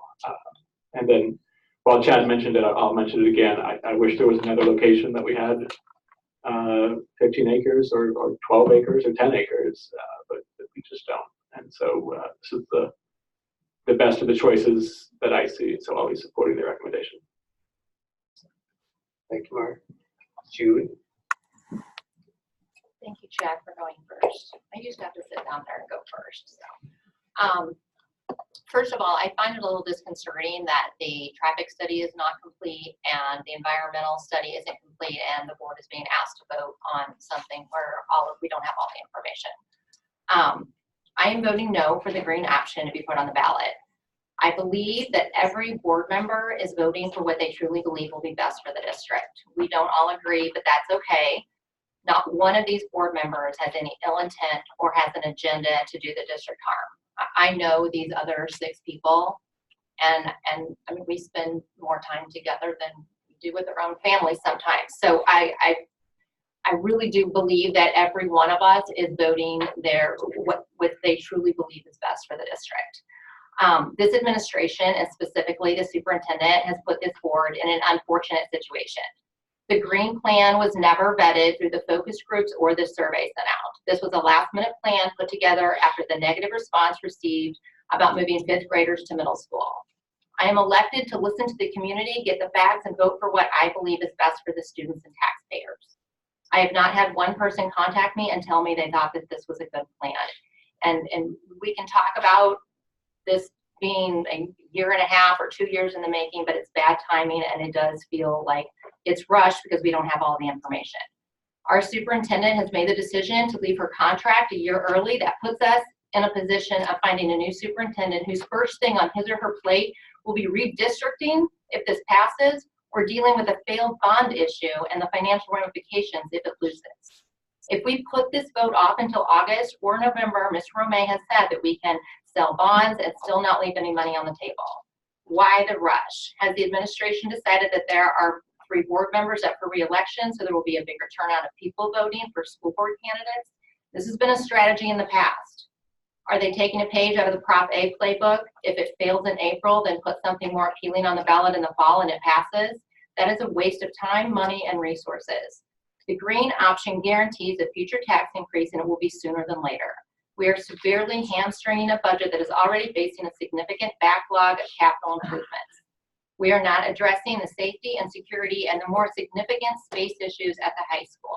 We are kicking that can down the road for another very large project, yet we will have the added operating costs of a new school. Where do they think, where all of these elementary students are going to end up? The high school, and they're crowded now. And I would like to address that we are a large school district. We're a 6A school district. No one should be moving into this district thinking that they're going to be going to school in a tiny little elementary school and then move them into the high school. We're a 1 high school town, 500 kids in each class. So at least. I've never believed that this is a district-wide overcrowding problem. We have pockets of different problems at different schools. Westchester is busting at the seams and needs new classrooms ASAP. Tillman needs a dedicated cafeteria and an upgraded library. What if this doesn't pass? Then we still have all these problems when administration decided to put something extremely controversial on the ballot instead of going a more conservative route, addressing our problems in a way that gives the district what it actually needs. I am concerned about racial and special education segregation within the redistricting that will happen when a new school is built. Robinson has had an accessibility problem for years and is never addressed. A lot of talk has been about smaller neighborhood schools and moving students back to their neighborhoods. I am concerned about transparency surrounding redistricting. I love this district. I've lived here for 19 years. All 4 of my children have and still are getting an excellent education in this district. I look around the state and the country at other school districts and fully appreciate what we have in Kirkwood School District.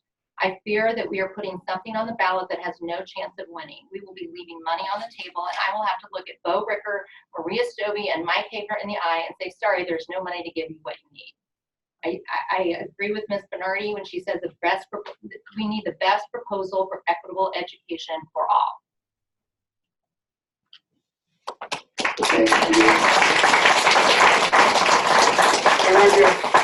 Then there was me. Thank you, guys.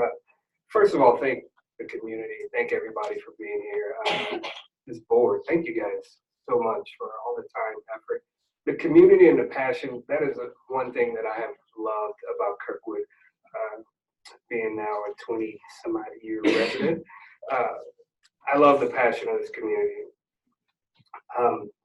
We spend countless hours talking about this, delving into numbers, looking at these, what's best for our kids.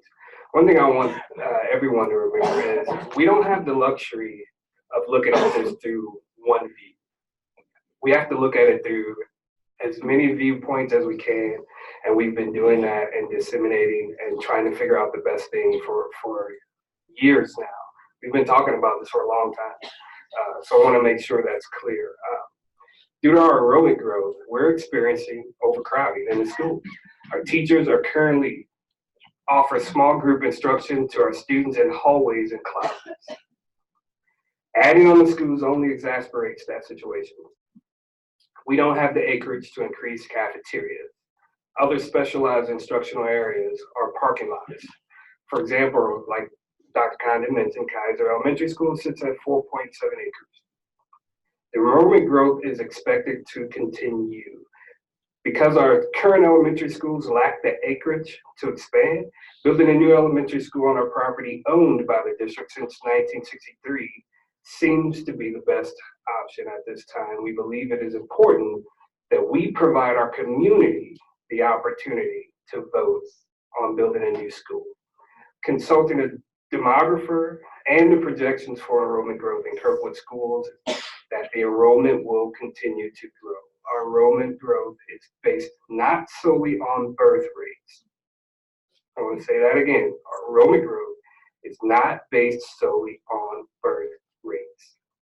We get a significant number of enrollment of school-age children moving into the district. So our cohort rate grows by 20% by the time they complete their senior year. And for me, again, that leads me to voting for this green tonight. So I want to say that we have a motion and a second on the table for approval of the enrollment growth strategy. All in favor, please indicate by saying aye. Aye. Those opposed? No. Motion passes. Thank you all very much for your time. Moving on, our agenda.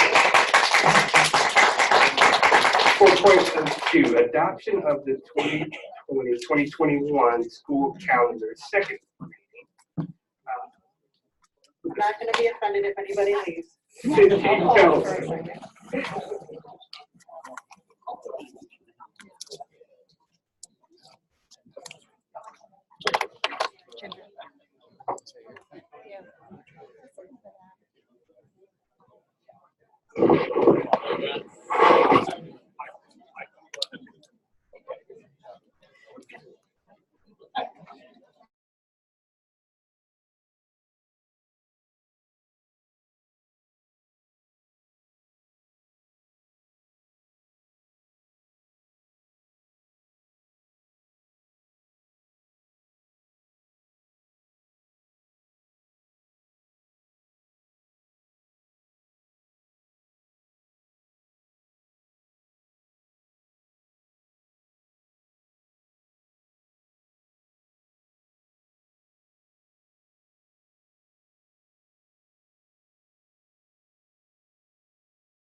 Thank you. In November, we launched the 2020-21 school calendar, and tonight we are coming back for approval. The calendar committee met this year and was faced for the second year in a row with new legislation regarding the school calendar. The new legislation this year prohibited the start of school to be no earlier than August 24th of 2020, which is about a week later than what we would normally have scheduled. The committee took the process to carefully identify the priorities of the Kirkwood School District in regard to the school calendar. Those priorities were fourfold.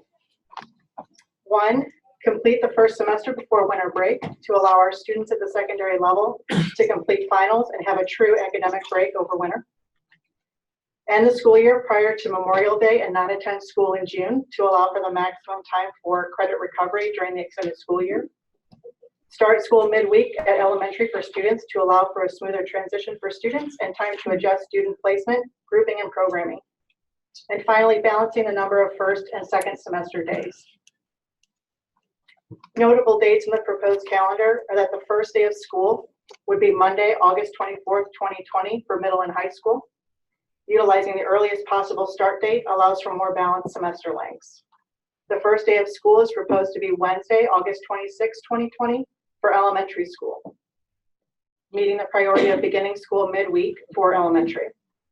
There will be no school on Tuesday, November 3rd, 2020 for the presidential election. Several of our schools are polling places. Winter break would begin on Wednesday, December 23rd, and students would return to school on Wednesday, January 6th, 2021. Sounds very far off. The last day of school will be an early dismissal day for students and is scheduled for May 27th, 2021. If there are any questions about the calendar, I'd be happy to answer them at this time. Cindy, when you launched this the first time, one of the questions I had asked you to research was how many other school districts have a different start date for elementary and middle and high school. Did you find any of that out? The one that I am aware of, I believe, is Pattonville. Our other market districts, I don't believe they have alternate dates for elementary or secondary. Okay, can you explain again, because I'm still not understanding, and I've had numerous parents who, as they've seen this on our agenda now in elementary, who are furious about having a different start date. Can you explain the rationale, maybe with more detail than what's up there, for a different start date? Sure, we have a few rationale. Our committee is comprised of a representative from each school, a teacher representative from each school. We have 3 administrators, a board member, and 2 parents. When we looked at the new legislation and trying to honor the priorities that were established, we couldn't manage having the start date on Monday for high school and middle school, and also having a start date on Monday for elementary, because the one component that the elementary really insisted upon was the midweek start for elementary students. If we were to start the secondary students midweek, their semester days wouldn't be balanced, and it would be affecting the curriculum because of the difference in the length between the semester-long classes. Right, but why a midweek start, I guess is the question. So why not just move everybody to Monday? Now, some of the things that our elementary constituents displayed were student stamina, the transition back from summer to school with brand new routines, brand new classroom communities to build was one component. The new routines and the anxiety that many kids have around returning to school. So some of the comments were around having 3 days to build the routines, start building the classroom community, and then having a break for students over the weekend, and allowing time for student placements to be looked at and student grouping to be reanalyzed. The gift of time for the weekend allows for that to happen before the first week of school the following week, first full week of school the following week. Our teachers really focus on the community building the first 3 days, and they felt that having a first full week is really a lot for our youngest learners. We're specifically talking about 430, 450 kindergartners who are joining us for their first day of kindergarten and their first day at a new elementary school. So allowing them a shorter soft start is more beneficial to our youngest learners. And Cindy, I just want to add that the reason that we're doing this is because the legislation was changed by House Bill 604. And now this year again, the MSBA supports legislation that will restore the authority to our local district. And it's important that you write all these things down that are impacting the children's learning, because this was passed that it will for tourism, basically, and it negatively impacts semester breaks, summer school schedules, minimizes breaks during the year, and it does not seem to be in the best interest of our families and students. So please keep track, and we can definitely bring this along with us when we advocate if it's something that we feel strongly about for our students. Absolutely. Having the differing start dates, we understand that that's not optimal, but we did want to honor the request at the elementary level. And it's important to note that this is a one-year calendar. We're not saying that this is going to be forever and ever going forward. They chose to change the legislation for next year, which is actually the latest possible start date of school we could have, then coupled with the presidential election. So we should have more days in the following year, 21, 22, to hopefully start those schools on the same date again. Okay, I just wanted to hear from you to reiterate that this was for the students. Because I think a lot of the parents that are upset about having the different days don't fully understand why it was done. She explained, as well as, is it what's best for kids? And so there was a lot of feedback, a lot of thought that went into that from our teachers and everybody. I think that's what's important. Thank you. Well, and I think it's it will be interesting. I know Pattonville is probably the only one now. It'll be interesting if other school districts don't have to kind of follow the same course as we've had to do this year, and because of the moved start date. Yeah, we've had actually several districts have had conversations about what their plans are for the calendar because of the new legislation. Some are extending their school days. Some are extending finals to be in January, which is also not optimal, and many are going to school in June. Right. Thank you. I appreciate the calendar committee working. This is usually the calendar committee is like one of those like, yeah, I'll do the calendar committee. Now I'll get that. It's the most efficient committee in the district. So I appreciate all the work because you got handed something a little more complicated this year. So thank you for that. Appreciate And I'll join in and appreciating the work that went into it. I say that not just because I was on the calendar committee, but I do have some concerns and some things that I want you to speak to. If you could, first of all, on election day, how is that day being utilized by the district if we're not having students there? We've closed school for students, and our 10-month staff will not be in session that day. 12-month staff will have the option to either come into work or they can take a personal vacation day or work from home. And then the other one that gives me trouble is we have a half day for professional development scheduled on this calendar in early May, and then May 27th is also a half day. It's the last day of school. And I'm trying to understand the logic to why we have 2 half days in May when we could just send the kids home a day earlier and have a full day of professional development on what is currently the last day of school. Sure. We've had to make some adjustments to the professional development days because of the change in legislation. We actually had to change a full day to a half day in September, so we could balance out those days for students a little bit better at the secondary level. The May 7th day is actually a building designated day, and that is a day that they review their SMART goals that we put upon them. For instance, this year it's reading on grade level by 3rd grade, and they need that time together as a staff to review that data, analyze the data, and then make suggestions for improvements for the following year. And to do that before school lets out allows them additional time to prepare for the summer learning, for Dr. Painter's office to prepare options for them over the summer, and then for the administrators to get the feedback that they need to retool those goals for the following year so they can meet their student achievement needs. Okay, and then maybe Dr. Painter, you could speak to how that time period is conceived to be utilized such that it has to happen during the school year instead of at the end. I can actually speak from experience on some of this. There is, I will say from a professional learning standpoint, early May is maybe not the best time to do this, but there's a lot of work that happens, a lot of team collaboration that happens around kind of tying up the year and assessing and reflecting on goals and then setting goals for next year. We always, as an elementary principal, we always make very good use of either a late May or late April or early May time with teachers because things are happening so fast that it seems like you can barely breathe that time of year. And so having some dedicated time to sit down as a staff and kind of breathe and say, okay, let's look at this, let's review our data, and let's set some goals going forward. I would love to say that we could do those same things the day after school gets out, but I don't know how efficient we would be. Because I think, quite honestly, there's a lot of exhaustion at that point of the year. As much as I'd like to think that we could really focus and we could do our same work at that point, I just know from experience that a lot of people are thinking about what's next, like in their summer learning, their summer plans or whatever, and we may not be quite as efficient as we'd like to be the day after school gets out. We actually talked as a committee about the possibility of scheduling that day before we come back from winter break, and then also the day after school let out.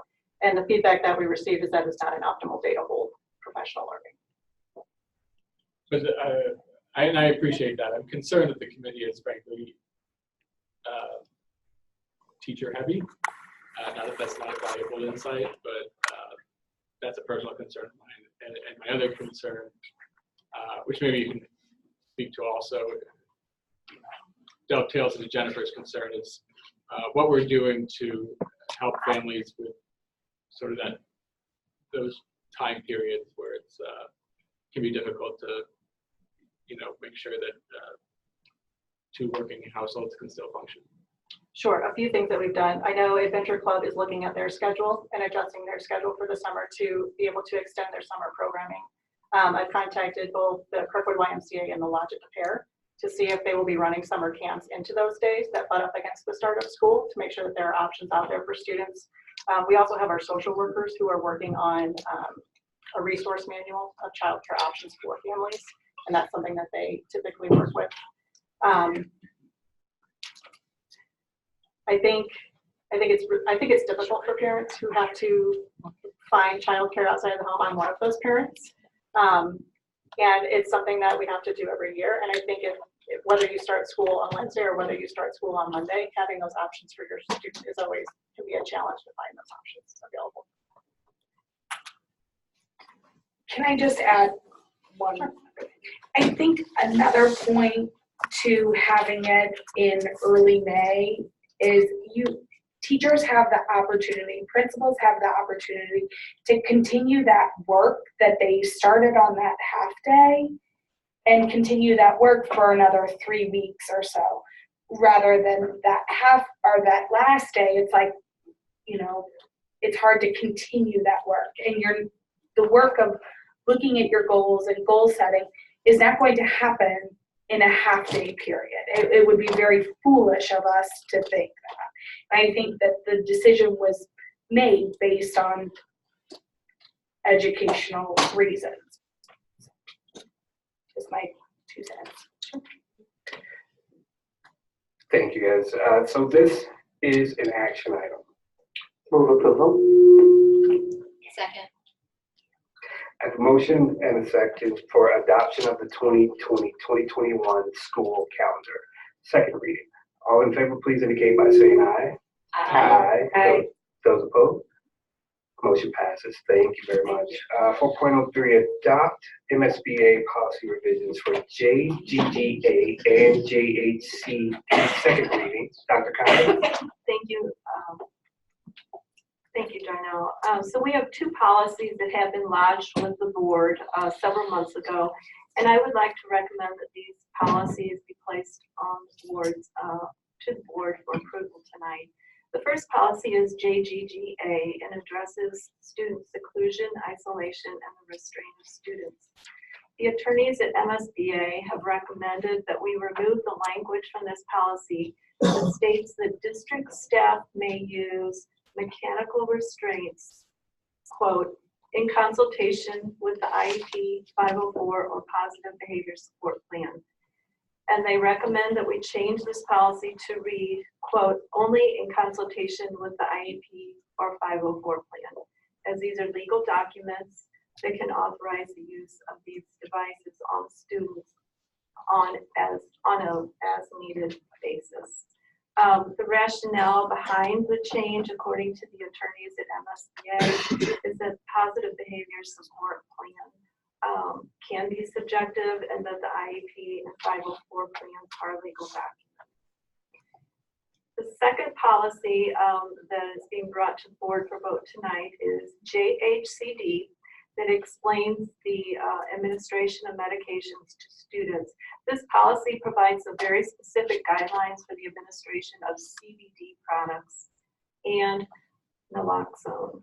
Specifically, in accordance with state law, parents and guardians with a valid hemp extract registration card may possess CBD oil on district property with the sole purpose of administering it to their student for the treatment of epilepsy. Students 18 and older who have a valid hemp extract registration card may also be in possession of CBD oil with the sole purpose of delivering it to the health room, and they may self-administer under the supervision of a nurse for the treatment of epilepsy. So the language is very specific in that policy as well. This is an action item. Move approval. Second. Motion and a second to adopt the MSBA policy revisions, JGGA and JHCP. Any questions for Dr. Condon? So just to clarify, on the first one, we're taking out the language that a district employee can use a mechanical restraint device on a student. So can you just slow down?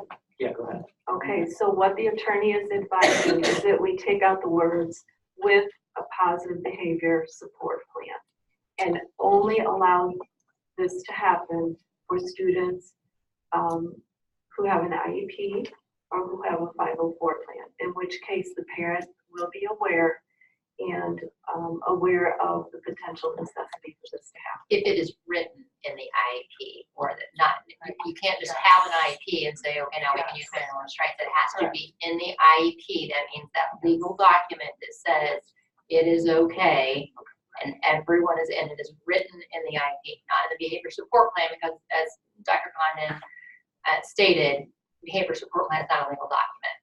So that can be subjective, but an IEP is a legal document. So if it says that you can use manual restraints in the IEP, then it's okay. That's But the only situation. an IEP or 504. Or I'm sorry. Okay. Okay, I just want to make sure we all are on the same page. No, thank you for asking. Thank you. We have a motion and a second to adopt the MSBA policy revisions for JGGA and JHCP. All in favor, please indicate by saying aye. Aye. Those opposed? Motion passes. Next up, financial reports and budget amendments, 5.01. Oh, you know what? Before we get to 5.01, we need a motion to extend. I'd like to make a motion to extend the meeting for 15 minutes. Second. All in favor, please indicate by saying aye. Aye. Aye. We will extend 15 minutes. Thank you, guys. 5.01, financial reports and budget amendments. Mr. Romet. Thank you. Our revenues for the month of November total $1.2 million. Most of that came from current taxes, $117,000, property revenues, $414,000, food service revenue, $135,000, and state revenue, $343,000. Our operating expenditures in November were $6.3 million. We paid our annual assessment, insurance assessment of $881,000, which is a 1.5% increase over the prior year, to the Missouri United School Insurance Council, MUSIC, for the 2020 calendar year. And this is a co-op that most Missouri school districts belong to. This assessment covers property insurance, general liability insurance, school board liability, workers' compensation, equipment breakdown, cyber liability, and a treasurer's bonds. In the month of November, we did not have any revenue amendments. We had several expenditure amendments, but in total, it did not increase the budget. It's recommended that the budget amendments for November be approved. This is an action item. Move approval. Second. Motion and second for financial reports, approval of the financial reports and budget amendments. Any questions for Mr. Romet? I have a question, Mr. Romay. I noticed we're changing our policy to 25% fund balance this evening, and I wanted to ask you, what is our current fund balance? We ended with 34% this prior year. 34%? Yeah. Okay, thank you. Well done. Thank you. Where's my ham? It's in the mail. Any other questions for Mr. Romet? Hearing none, we have a motion and a second to approve the financial reports and budget amendments. All in favor, please indicate by saying aye. Aye. Those opposed? Motion passes. 6.01, large MSBA policy revisions for DIAA. This is the first reading. This is exactly that policy that Ms. Bernardi just referred to. So the policy recommends that policy DIAA on fund balances does recommend that the appropriate amount for operating reserve funds be reviewed periodically. And in doing this review, upon recommendation from Mr. Romay and our finance committee, we're requesting that the minimum balance for the operating funds in reserves be changed from the current 20% to 25% of the current operating budget to ensure that adequate funds are available to maintain the district's financial obligations prior to receiving the district's annual receipt of local tax dollars. Thank you very much. This is an action item. Move approval. It's just first read, right? Yeah, this is first. That is not an action item, sorry. Next up, 7.01, restorative training update. This is SMART goal number 9. Dr. Matt Bailey. Thanks. We want to continue to provide the board updates on our SMART goals and progress that we have. And SMART goal number 9 was for us to look at providing restorative practice training and developing our trainers within the district. Kirkwood has made a commitment to restorative practices within all of our buildings, following the model established by the International Institute for Restorative Practices, or the IIRP. The aim of restorative practices is to develop community and manage conflict and tensions by repairing harm and building relationships. Kirkwood has taken several steps to demonstrate commitment to restorative practices, including adjusting the district discipline code to include restorative practices within discipline interactions, emphasizing community circles and restorative conversations, and allowing building level teams to attend training. Starting in the 2016-17 school year, Kirkwood began sending building-based teams to the Ed Plus Restorative Practices Academy, where they gain motivation, knowledge, and skill training to implement proactive circles and develop a plan to introduce and integrate restorative justice options into school discipline. Since that year, we've sent 78 staff members as building level teams. This year, we have an opportunity to bring that trainer to us. And what we would like to do is build our internal capacity to offer training to our own staff, and we want to develop our own trainers for restorative practices. In order to do this, we must first have staff who receive a 2-day official IIRP training that will allow them to then attend a Become the Trainer professional development session. Our plan is to continue to send building-based teams to the Restorative Practice Academy because they do get to work as a team in those proactive circles. We're bringing John Converse to Kirkwood to train 20 people on the intense official IIRP training, with the intention that some of those same people will become trainers for Kirkwood School District. Our goal then would be to build our own capacity so we no longer rely on Ed Plus and their schedule and their training, and we can be flexible with our staff and provide this training that we found very effective. Nice, thank you. Any questions for Dr. Bailey? I just have a quick question that I'll probably always ask every time the word restorative justice is mentioned by you, Dr. Bailey. I'm sorry. But restorative practice can sometimes be considered seclusion. And I will reiterate this again and again and again, that we make sure that that is not happening, and that, we as a district are keeping an eye on that, not just, wherever the training is going on, or Ed Plus or wherever, but that we personally are responsible for making sure, because when I don't care what you call it, you can call it restorative practice if you want, but if you're taking them out of the general ed classroom, that can be considered seclusion, so. And I would agree that the majority of our interaction for restorative practices happen within the classroom. And in terms of removal from the classroom, we've actually had a decrease, just looked at the numbers, of over 257 office referral decrease just this year as opposed to last year. So we are actually taking students out of class less often now, implementing these practices than we were in prior years. Right, and I know that that's the plan, and that's what everyone keeps saying, but I just want to make sure that you and your staff are in the schools and keeping an eye on that as well, because we can code things any way we want. Dr. Bailey, thank you for this night. It's exciting to see some more of the training on this topic that I think is extremely important for our kids, for the growth. How are we continuing to educate our parents about some of the restorative practices? I know we've had a lot of questions just in the school where my kids attend on what does it mean?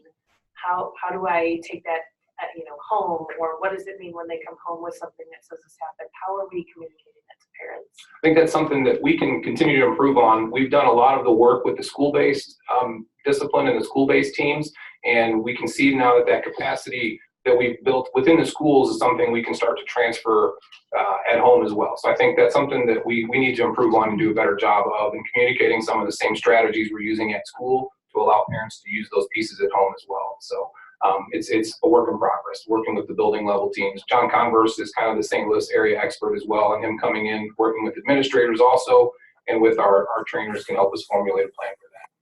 And is it an opportunity for our PTOs to potentially bring in John Converse as well for parents to learn? Does he do programs like that? We can check. I think he does, yeah. Okay, I think that would be something that there would be a lot of interest in. Again, because I think a lot of parents are trying to understand what it means and how they can take it, into the homes. And the good news for us is once we can establish some of our own trainers, then we have a little bit more control over sessions like that as well. Okay, perfect. Thank you. I'll make one comment too. I think it would be a good idea if a teacher is informing the parents that a particular practice was used with their child, if we had a short video or something that we could link to or provide in that email, so that, I know for a lot of parents, they're not going to make the PTO meeting, but when they get the notice, say your kid is subject to X, Y, or Z, if there's a way that we can include in that, here's some more information about it, and a video or something. Okay. Yeah. Understanding it's not going to answer all their questions, but I think that would be helpful. Sure, that's something we can work on. Yeah, it's a good idea. Thank you guys very much. Thank you, Dr. Bailey. I do need to jump back to 6.01. So we mentioned the lodging. We actually do have to go to lodge 6.01 for the MSBA policy revisions. So I'll need a motion in a second to lodge the MSBA policy revisions for DIAA first reading. Second. Okay, motion in a second to lodge the MSBA policy revisions. All in favor, please indicate by saying aye. Aye. Opposed? Motion passes. Thank you. Alrighty, next up, 7.02, professional learning update. Dr. Painter. We periodically have an opportunity to provide an update to the Board of Education on our professional development days, both our early dismissal half days and our full days. Given the time, I will just note that on November 8th, we had a half-day session that was building-based, and all of our schools worked on SMART goals and other school improvement efforts that were going on. You can read specifics in the minutes about some of the things that happened in our buildings, but it was a wide range, including restorative work Dr. Bailey was just talking about. Our next staff development day is Friday, January 17th. That will also be building-based, and then we have a full day of professional development on February 14th. That will be a combination of area focus work through our PDCs and building-based as well. Thank you very much. Next up, 7.03, board reports. This is St. Louis Area Board Members PLC event. Mr. Bernard. I just want to report on our hosting of the St. Louis County Board Professional Learning Community Meeting on November 9th. So we have a group that does professional learning for board members as well. And we gather to discuss common issues so that we can elevate the level of all the boards. Our past meetings were focused on health and equity, the Healthy Schools Toolkit from Dr. Jason Purnell, and College and Career Ready with Ready by 21. But this November, we had one here at North Middle School by Alive and Well in St. Louis. And this is the Missouri model for trauma-informed schools. I want to thank Darnell and Chad and Jean Marie, this end of the table. We were there. We had a lot of learning going on. And also, sorry down there, people. We're not with it. Sorry, we talked about our feelings already, so I'm just reporting. And Alive and Well is a community-wide effort focused on reducing the impact of toxic stress and trauma on our health and well-being. And as board members, we feel like it's important that we understand these issues as well, since we do vote on all these policies. And so I want to thank our SEL learning coaches and Dr. Painter for being there to show Kirkwood shining to all the other school board members. 19 of the 23 districts in St. Louis County and St. Louis City were represented here, along with several superintendents and representatives from MSBA and DESE. And we had breakout sessions about equity, college and career ready, early childhood, student voice. And I would also like to thank our planning team member districts, which include not just Kirkwood, but Clayton, U City, Pattonville, and Afton. Mr. Romay, the food was excellent from Chartwell's, and Dr. Cochran provided the, Cochran, there's a lot of doctors, for hosting it, North Middle. And I just want you to look forward to the next one. We're planning our next event. Possible topics include, I think, the calendar committee and early childhood education, population movement across the St. Louis County, and the Kirkwood discipline policy. So I just want to thank you for sharing this information. And if you want some handouts down there, I got some for you. Thank you. Thank you very much, and thanks for all your work that you do. I know you put in a lot of time. So next up, yes, thanks. Next up, 7.04, MSBA board discussion. Board top 3 education-related legislative priorities for 2020. Ms. Bernard. You guys are so excited about this. I can see it. I can feel it. I've got like 2 minutes. Okay, so the purpose of the advocacy platform that you all, I emailed this to you today. I know you read it over. You had a lot of time. But these are the issues that are facing public education. And one of them is something as small as the calendar committee, the calendar change. It causes a lot of disruption to our students' lives. So basically, we'll be going to Jefferson City on February 10th, all of the school board members in the state of Missouri, to advocate for these issues. So if you'd like to take a look at that, they suggest that we have a discussion. It is pretty late, so if you would like to say what your most urgent topic is. Some of the things, of course, are additional funding for schools. Last year it was voted to increase A+ school funding for our scholarship program. There's always the charter schools, which the MSBA does not support unless it is chartered by a public school district. And the vouchers that we always discuss. So if there's something that you're passionate about, you'd like me to send it in, happy to do that. And I'll just open it up for anybody who wants to say anything. Can I say something real quick? I had the opportunity to visit my family in Wisconsin in the top rated school district in the state, who has had charter schools now in their school, very similar to Kirkwood, one high school, community, etc. And the charter schools have drained so much money from the K-5 buildings that they have 2 grade levels in every classroom. So 3rd and 4th grade are being taught in the same classroom because the charter schools have pulled so much money from those schools. And the more questions I asked and dug into it, it really became alarming on what the impacts could be to Kirkwood, especially when we're talking about some of the things that we talked about here with enrollment. So Angie, I would really ask that you please come on February 10th. You may come and you may speak with our representatives. As a matter of fact, Kansas City schools have a similar situation. They're closing all the public schools in Kansas City because it's open to charter schools, and the charter schools are taking all the funding. This is real. They could take our money. Very serious. That would be my top priority. Okay, that's very good. I echo that. Good. And I'll quickly mention allowing us to continue to protect our students by keeping guns out of the school is high on my list. And there's also Senate Bill 786 was pre-filed, and there's a House equivalent. I don't have the number in front of me, but it's a very poorly worded bill that would expose the school district to litigation and even punitive damages if we expose children whose parents have opted out to anything.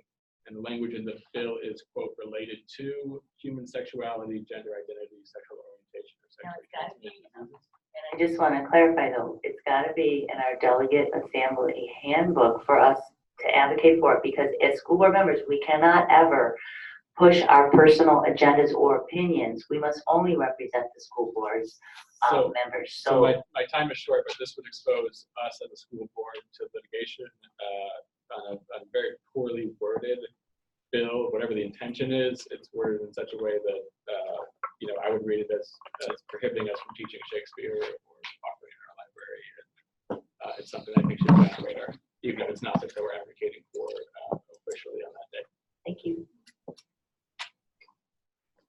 All right, thank you very much, Angie. Next up, future events. Future events, 8.01, Friday. Oh, that's, yeah, we've had that already. We've had that. So, next up, we have here is school resumed today. And then Monday, the 13th is our next regular scheduled board meeting. So, Dr. Condon, is there a need for a closed session? Yes, there is. Roll call, please. Yes.